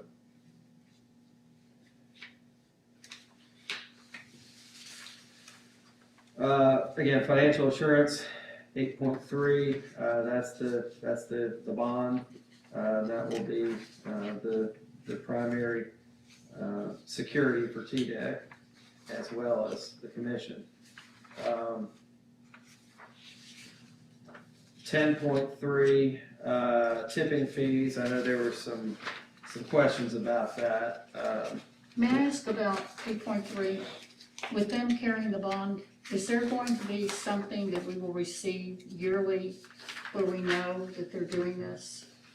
That was we're gonna put in in place that our auditor does that Okay, as part of that, of the standard audit. And TDEC will do that as well. but we'll get the feedback, with regards to that. I mean, we will know, like now, the financial assurance, in lieu, we get a copy of that, See or a the copy of that, county yeah. mayor. Yeah. And I think That's gonna have to become just part of this commission's practice and protocol going forward is, as well as the auditor. I mean, that's one of the most, maybe the most important thing this commission does for the next however many years is make darn sure that bond is in place. But there's verbiage here that ensures that the information is being given to, well, it'll be, with TDEC, of course. yeah. But also with the auditor and this board. I'm done on that part of it. I'm done on a lot of parts of it. Is that performance bond, is that gonna be money in escrow, or is that just a promissory note? It is a bond from a third-party bonding company approved by TDEC. TDEC has a list of approved bonding companies that do just this. Bonding closure of landfills is a it's a business. Yeah, I mean, it's an area of business. And so there are a number of bonding companies that do this specific thing, and TDEC has to approve the bonding company in order to accept their bond. And so they've got an approved list. So they'll look every year at the bonding company, the bond, make sure it's accurate, make sure it's in place. And we get a copy Mhm. to ensure that everything is being done. Yep.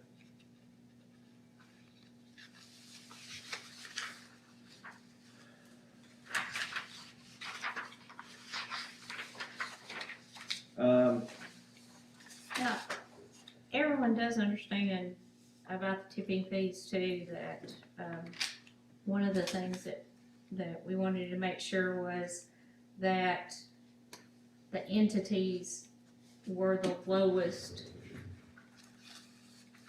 fee, even within themselves.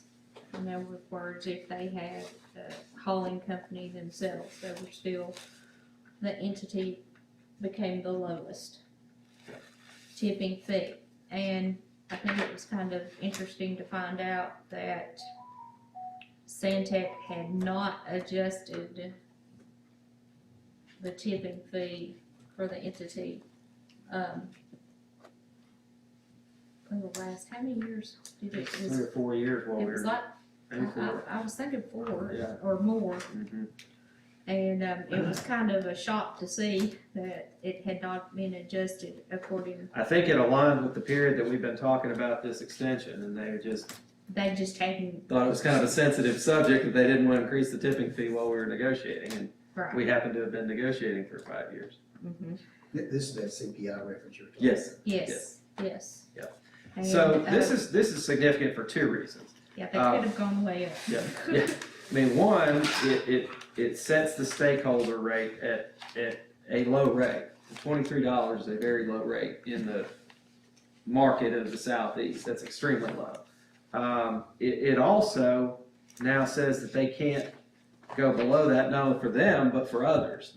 You know, one of the big things that got us in a perceived shortfall was giving rates to industry that were extremely low. It's not been prevalent in the last 5, 6, 7 years, but there was a time when Kimberly Clark and others were getting $10, $12 a ton rates. And so that's using up airspace, but not getting enough money to pay for it. So this is really important for 2 reasons. One, it keeps the stakeholders low, but it also makes sure that nobody else is getting these giveaway rates.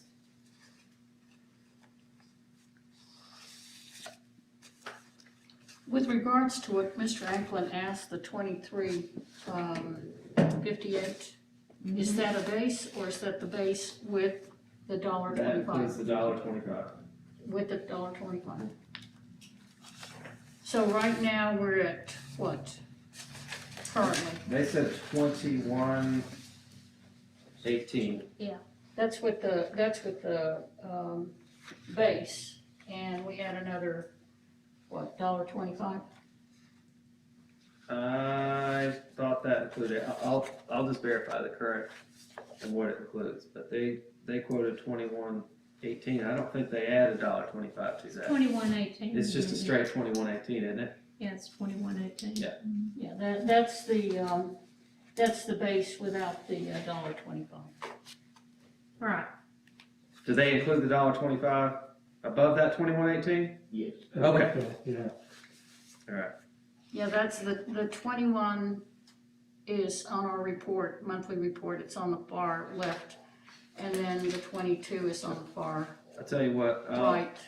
I'll just reach out to them and get them to verify to make sure. I know that's something we talked about when we met with them.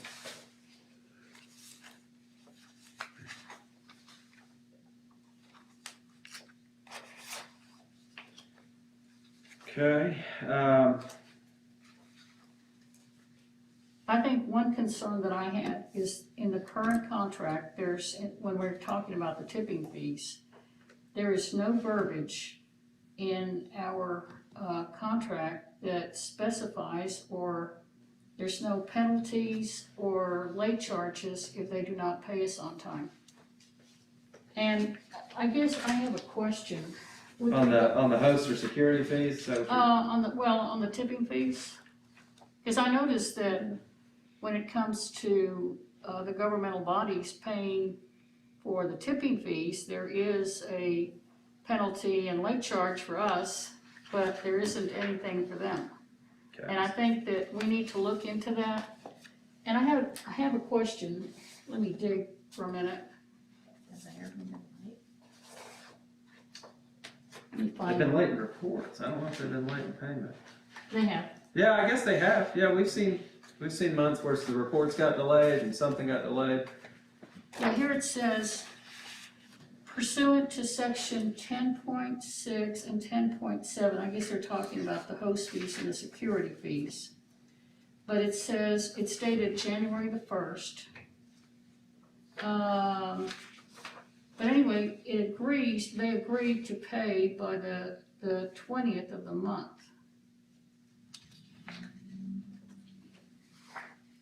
Maybe it's with the host fees, 10.6. It is the host fee, yeah. But, what I found, okay, if we receive this, because they're always a month behind.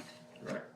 So if we receive this on January 1, 2022, or it's dated anyway, and it's for the previous month, when should we expect payment? Should it be by the 20th of the month? Of this month? Shouldn't we For already? tipping fees received in the previous month? Right. I think Shouldn't we so. have received money by now? Based on the current terminology, the terms. I think that's correct. Okay. I think we need to look into that. Yeah, I agree. Because 1 month, remember, Ms. Brewster, when we didn't have any revenue? Yeah, I wanted to know. So I spoke with the trustee. And what I learned is that we're getting paid after the 20th. Okay. So we need to address that so we'll and just put in a penalty and late charge. penalty and late charge because, you know, So what you were finding out was it was them putting in is the reason why the trustee wasn't sending it to the finance office was. sending his report to the finance office. Right, because they were paying late. See, and I guess I was assuming when I talked to Tracy that the finance office was the one that got behind because No, they seem to be saying that they're just too overwhelmed. no. One thing about the trustee's office, Christie is really good about this. When they get the money, they're gonna post it and they have to, by law, they have to, deposit the money into the bank by 2 or 3 days. I mean, they're very strict when it comes to the Okay, state. so So here's, We're not getting paid by the what 20th. penalty are they, Well, your wording on this needs to be very much clarified because the way it's worded, I don't like it, yeah. it says it has to be paid on or before the 20th day of the following month for which they are due, That doesn't make it real clear. which means they don't report it till January, so February 20th is when they can. So pay. here's what I'm thinking. Host fees shall be paid to the commission on or before the 20th day of each month for all tipping fees received during the previous month. Yes, I think that clarifies it, because the way I can interpret this would be you The pay, following month. after it's due, you can pay till the 20th of the next month after it's due. It's giving you 20 more days past the due date. What I found was that, like, for this month, January, I called yesterday and they still hadn't received the money. So, and it's a pattern. I have my report somewhere, but Maybe to even clarify, we could put an example in there, Yeah, sometimes I do that, yeah. Well, just to clarify. what's interesting is that they send the letter that indicates to us that they're going to pay it, because it's dated December 1 or January 1, but they may not get it till way after the 20th. It may be January the 28th. They're looking at a letter that says January 1, but it It's didn't. January 28th. Right, it's, Yeah. we're not getting paid on time, and we need to ensure that we are. But they're penalizing us if our payment is not there. Well, Yeah. and Do you know what also, percentage that is by chance? what? Their penalty? I'm just thinking we It's- put in a corresponding, if it's 5% or Yeah, whatever. it's- Do you know what the penalty is? Well, it says here when it comes to the area governmental users, the contractor shall bill the area governmental users on a monthly basis for service rendered within 10 calendar days following the end of the calendar month for which the services are provided, and the area governmental user shall pay the contractor on or before the 15th calendar day of the next month without incurring penalties and interest. So, they can, we can incur penalties and interest if we don't pay on time. Yeah, but It doesn't say what it is. It doesn't say what it is, but we need to find out what it is. I think we need to find out and shore that up, because Okay. if they're not paying us on time, we're getting our paperwork and we're thinking that somehow in the shuffle, the paperwork was lost, when in fact, that isn't the case. It isn't the And actually, finance. that was my understanding, it was the paperwork of the, Well, and I think they thought that until I asked for the information. So the payment of the money is what triggers the report, or should. Yeah, and therefore, and if they don't get if they don't anything, get it to the It's not the report, trustees, yeah. if There's they don't nothing get it to to the report. trustees office, but it's not because and of, that's one reason why Tracy didn't have it. but it's not our finance department that dropped the ball, and it's not the trustee. They're doing their job, they're just recording it when it comes in, but it's not by the terms Yep. that we have. So that needs to be addressed. Alright. I have one alibi on top of page 10. Is that, again, it could be my interpretation, second sentence in the top up there, governments with or without the county, is that within, without? Yeah, that's a weird, that's strange language they put in. Yeah, I don't love that either. Commission.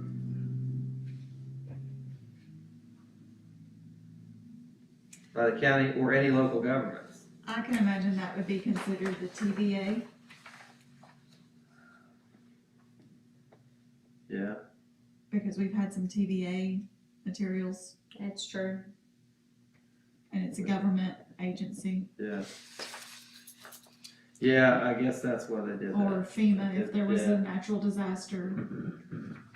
Well, But, yeah, but is that within or Yeah. within or without the county? I have a concern with regards to that I clause. think within is better than with or without. I have a concern with that. What if we need to impose, or the county needs to impose a tax or a charge? This pretty much ties our hands with regards to that. it ties our hands in that we can't advocate or push for it. Right, because then we can't lobby for it. The commission can still do But it. the commission, the county commission can do it on their own. We just can't lobby them for it. Well, this is what I'm thinking out loud. We have Poplar Springs. We have no way of generating revenue for repairs or remediation for the next 6 years. If we spend $27,000 or whatever, and we have balance left of 20,000, I don't think it's realistic for us to think that 20,000 is going to carry us through for the next 6 years, because we're roughly 4 years into this. Now, county commission voted to do it, but we're sort of left holding the bag because we're writing the checks. My concern is, if we're not generating revenue because it's not a live landfill, we're gonna have to come up with money somehow, either property taxes or somehow generate revenue from our current landfill in order to supplant, that future expenditure. And I'm afraid that if we allow this language to stay in place, that it'll tie our hands. I mean, what are we gonna do? I mean, I heard a commissioner say, well, it's gonna come out of your money. Well, our money is going to closure and post-closure Everybody's for the ready. current landfill. So I think we need to be thinking about that Our clause. money is there.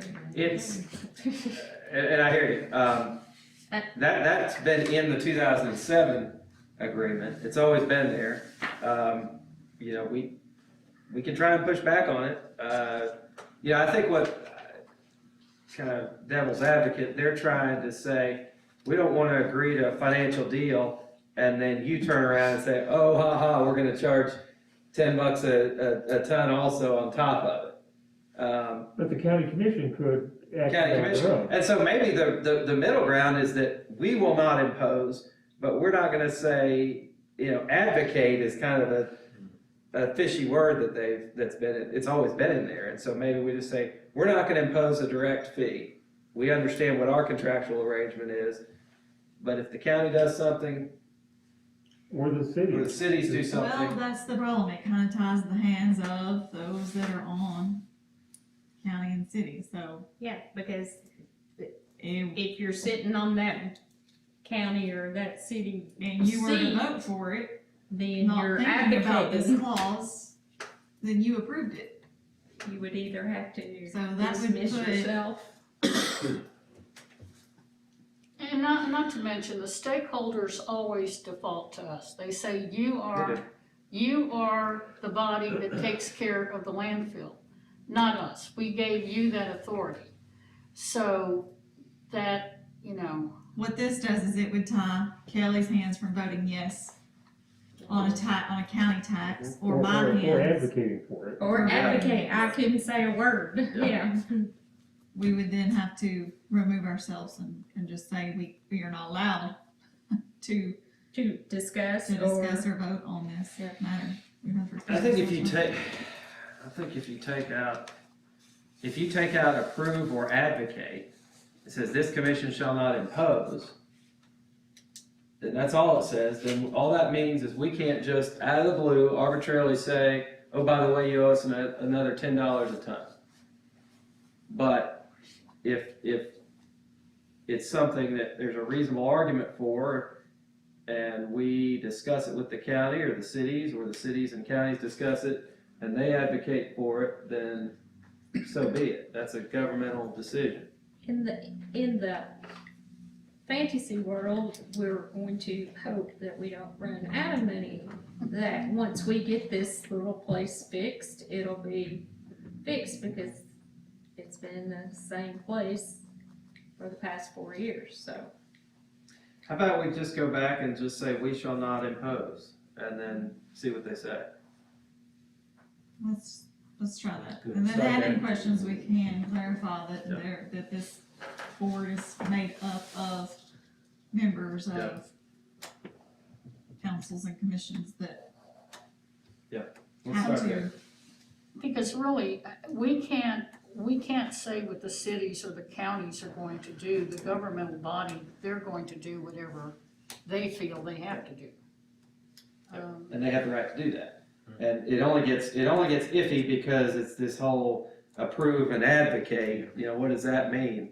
Can we go talk to the commissioner about it or not? And, if we take that out. While we're marking, we can mark that all the way and take out that county or any Yes, local government. exactly. Take It it all just the says way any to surcharge, yeah, surcharge. absolutely. That takes away the with or without problem. I get where they were probably going with that, but So it's just, the commission shall not impose any surcharge, fee, tax, etc.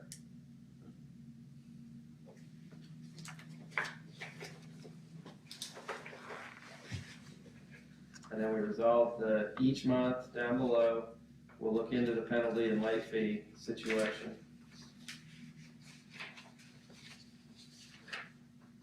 And I asked the question of why is the host fee shall not be less than 10,560? Does that need to be increased or does it? Fair point. Because it's been in place for how long? That's for 2007, Okay. was that right? 2007. Historically, yeah, we've been, because that was based, That's not based on- gone on the price index. yeah, and that was based on, I think that was based on 3.75. Yes, it was. So That needs to at a be. bare minimum, that number has to be increased by 1.75. And that's without inflation. Listen, It we've is not what- imposed inflation on that. I think we might need it. Maybe that's why they didn't jack up theirs. At a bare minimum, that needs to be increased to reflect 5.5 as opposed to 3 points, because that number has stayed the same, even though they're increasing our host fee.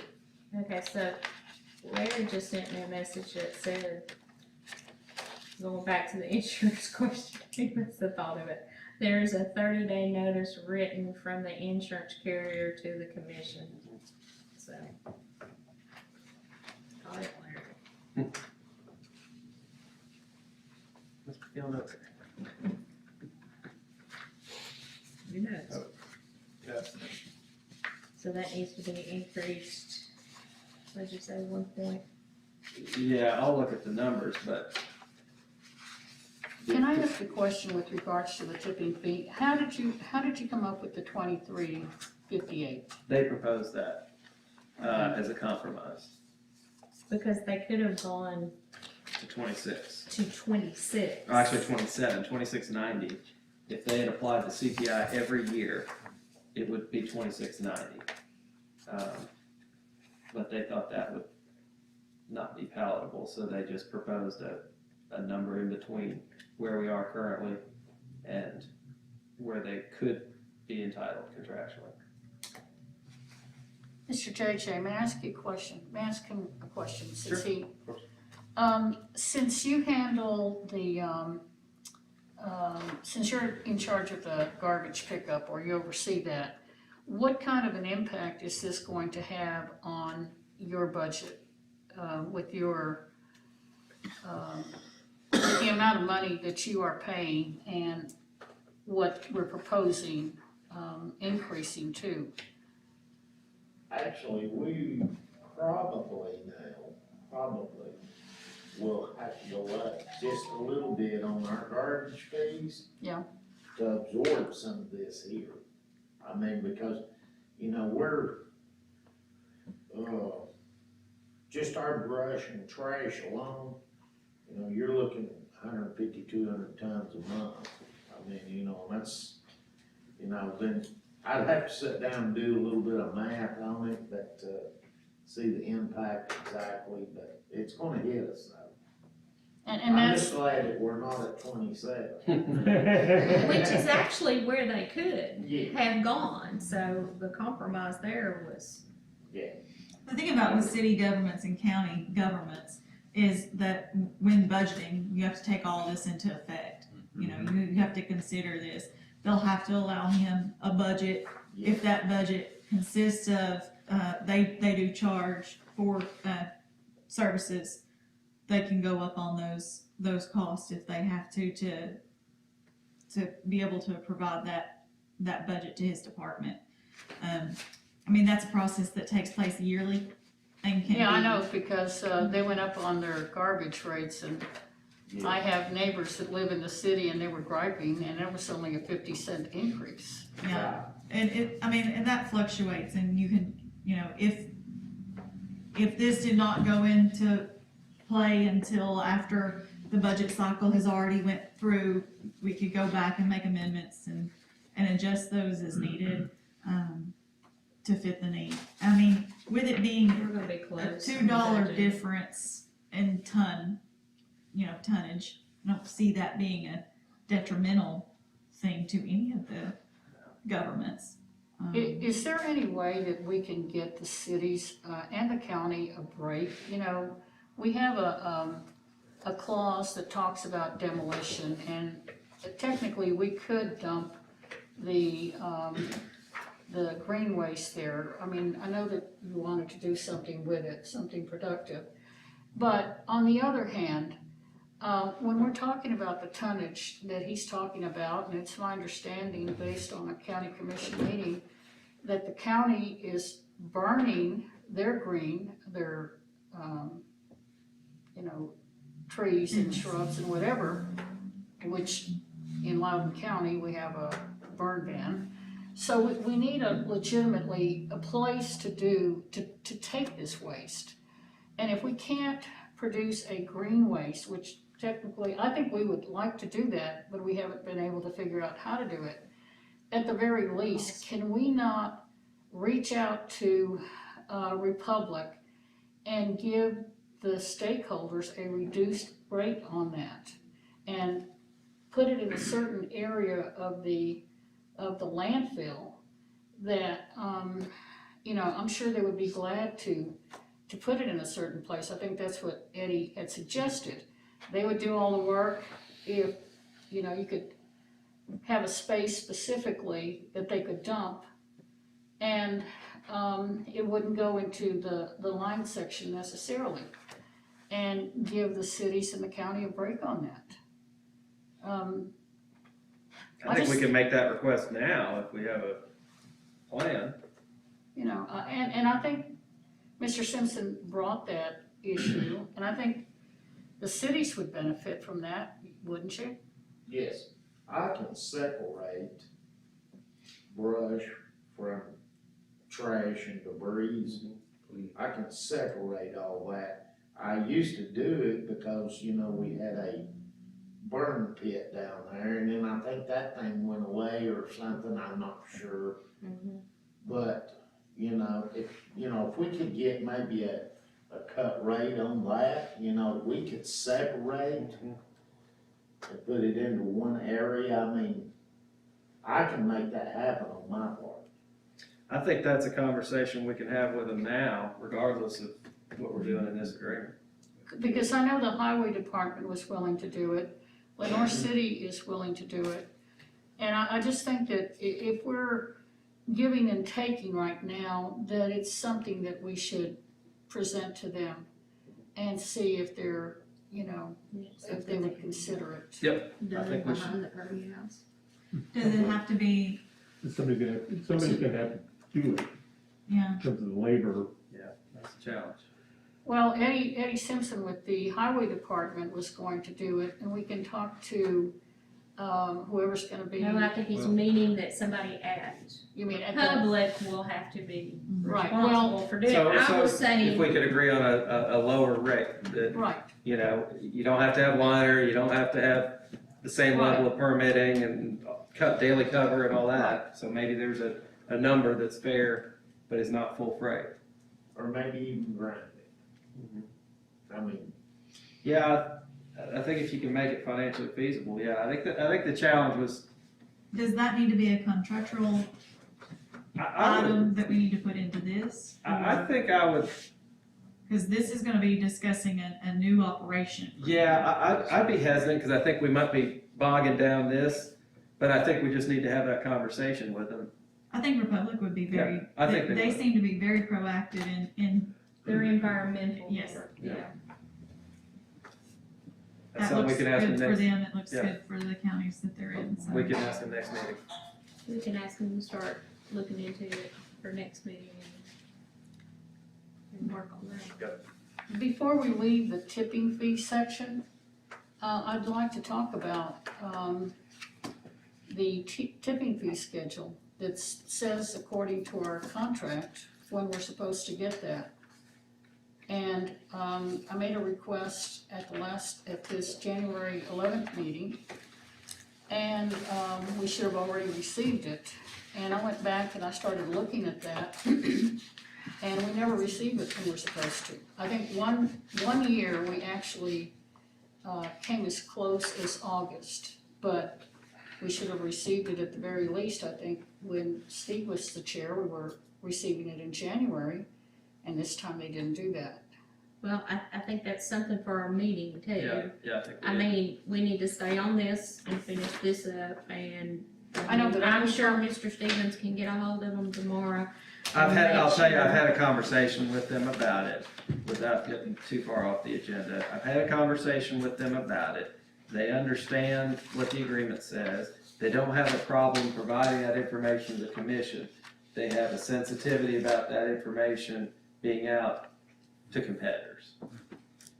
And that's something we can maybe come up with a way to address, as we've done that with monthly reports. So I think that's something we can talk with them at our next meeting about. Okay, I just knew that we're talking about the 20th of the month and also related paperwork, so sometimes, and I think about something that Mr. Jameson said, when I think it came with the road, the access road, we don't think about enforcement and putting enforcement in our contract to make sure that if we're asking for something and it doesn't get done, we have to have some teeth to where, it's more than just a request. We want it done. Well, we have, I mean, we've declared them in default. Yeah, we're hesitant to do that, because that's a very significant thing, but we have done that. So we're still on host fees. That's really the end of comments that I have.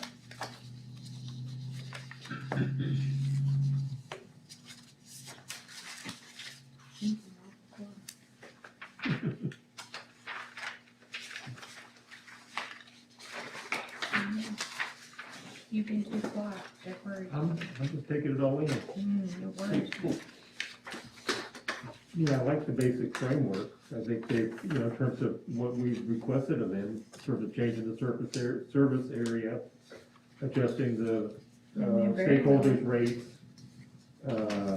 coming up with a reasonable closure plan and phasing that we think is reasonable.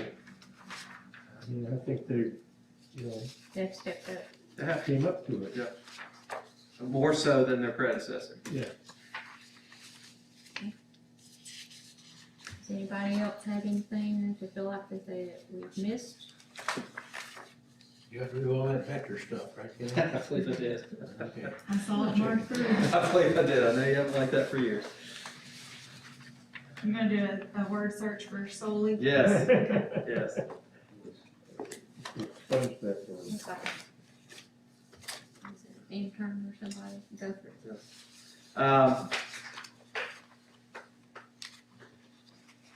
I guess, do you want me to go ahead and make the corrections we talked about tonight? Again, none of them are giant substantive corrections.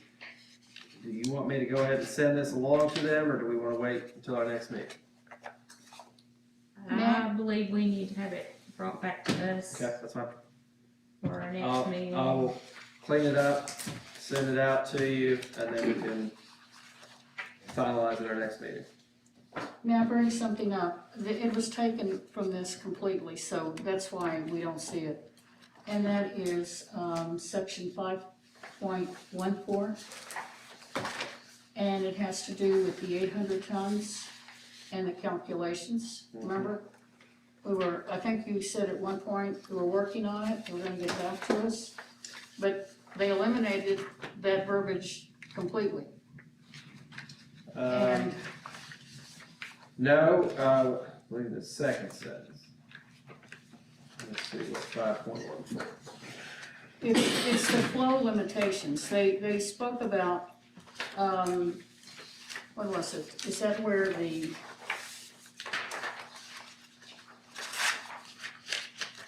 the 75 miles is?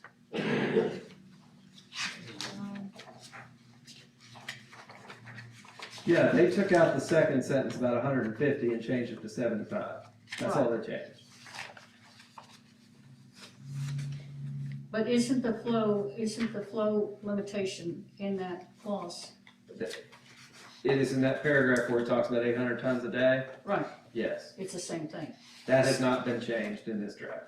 So are they going to change it? They did not agree on that change. That would, again, among the give and take, that was something that they said, when they have a defined area of 53 acres, they didn't feel like there was any need to restrict their daily intake beyond the existing 800. Because again, it's selling airspace, and if they fill it up quicker, and as long as they're generating revenue for it, they're closing it quicker, it's not hurting us. Now realistically, will they ever get to 800 tons a day? Maybe not, I don't know. I mean, they've been over 800 tons per day in the past, but That was when they were taking the market was very different then. That was when they were taking all the low. They have changed their model, and this language would change their model to where they can't charge less than $23.58. Right. So they're not gonna get hundreds of tons a day from somebody for $12 a ton. So, we raised that issue with them. Their response was, we don't feel like we should be hamstrung beyond the 800 because we've got our defined parameters. And as long as we're filling it, whether we fill it quicker, is really to the benefit of both parties. As long as they're getting the right revenue. Well, even with 75 miles radius, and we're still talking about Cumberland County, all the way up to Hamlin County, we're still talking about quite a few counties that normally we wouldn't have, been taking waste from. And I guess my big concern is also that the fact that we're a single county region and we're taking out of county waste. I mean, I think in 2002, Steve suggested, if I read the minutes correctly, that he was suggesting partnering with Monroe County at the time, but county commission didn't want to do that. You remember that, Steve? So when PDEC was forming the solid waste rules that were currently operating under back in the late 90s, they envisioned counties being challenged to manage all their waste, and they thought there was going to be opportunities for counties to form multi-county regions. Yeah. And they left it up to the counties to decide how to form themselves. So from what I think I understand about when this was all coming together before I got on the board, was that they were talking with Monroe County. Right. And they came close to having some kind of agreement with Monroe County to have at least a 2-county region.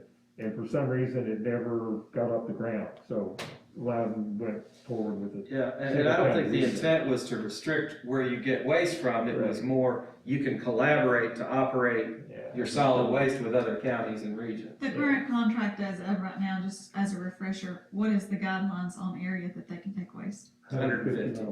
So we would be taking waste from those areas right now. Yeah, We never don't have. get it from those areas because that's, It's not feasible for them to- financially for them to travel this far. Yeah, and it's not feasible for them to. So as of right now, we can accept trash from all that area beyond. This narrows it down to just the 75 miles. So as of currently, we can take trash from Hamilton County. There's nothing stopping them. And even water. I mean, yeah, I mean, right now we can take it out of state, and, I mean, they've added that as well. Yeah, so 150 miles, I mean, that does get you down into Georgia pretty well. Oh, that gets way. Yeah. Yeah, Kentucky, I guess, yeah.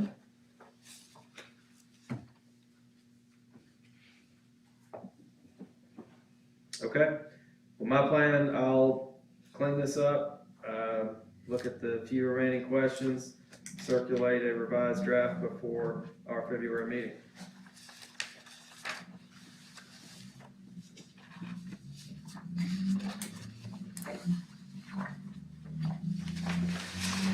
Is there anything else?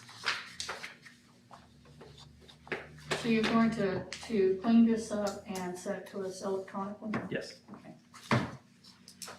Is there any way that I can get this electronically, the one that you submitted to us today? I have sent it to you, but I'll send it again. What, this one? That's what I said on the 14th. Oh, okay, You should have gotten it. that's right. I had one on the 14th. I had it on Yep. my other machine, the other server. Yes, everybody should have this electronically, and then I will send the next revision electronically to everybody. Is there anything else? Alright, I guess I am looking for a motion to adjourn. Motion to adjourn? I'll second. A motion and a second. All those in favor? Aye. Aye. Okay. Aye or not. Aye or not? 75 and 150 miles stuff. Doesn't make a whole lot of sense, just because it's circumference of that. I'm looking at 75 road miles. 150 road. Yeah, I don't know. I don't know the origin of that. They gave us a, did you see The 150? the radius? Yeah, It's around, So where that came from Yeah, was yeah. Robert Harrison, when we were discussing how big of a radius, that was the number that popped into his head. And the board didn't find any objection to it, and that's kind of. That's what I was saying to Kevin, I wonder, see, that doesn't make a whole lot of sense to me practically, no matter how big the circumference of the circle is. And the cost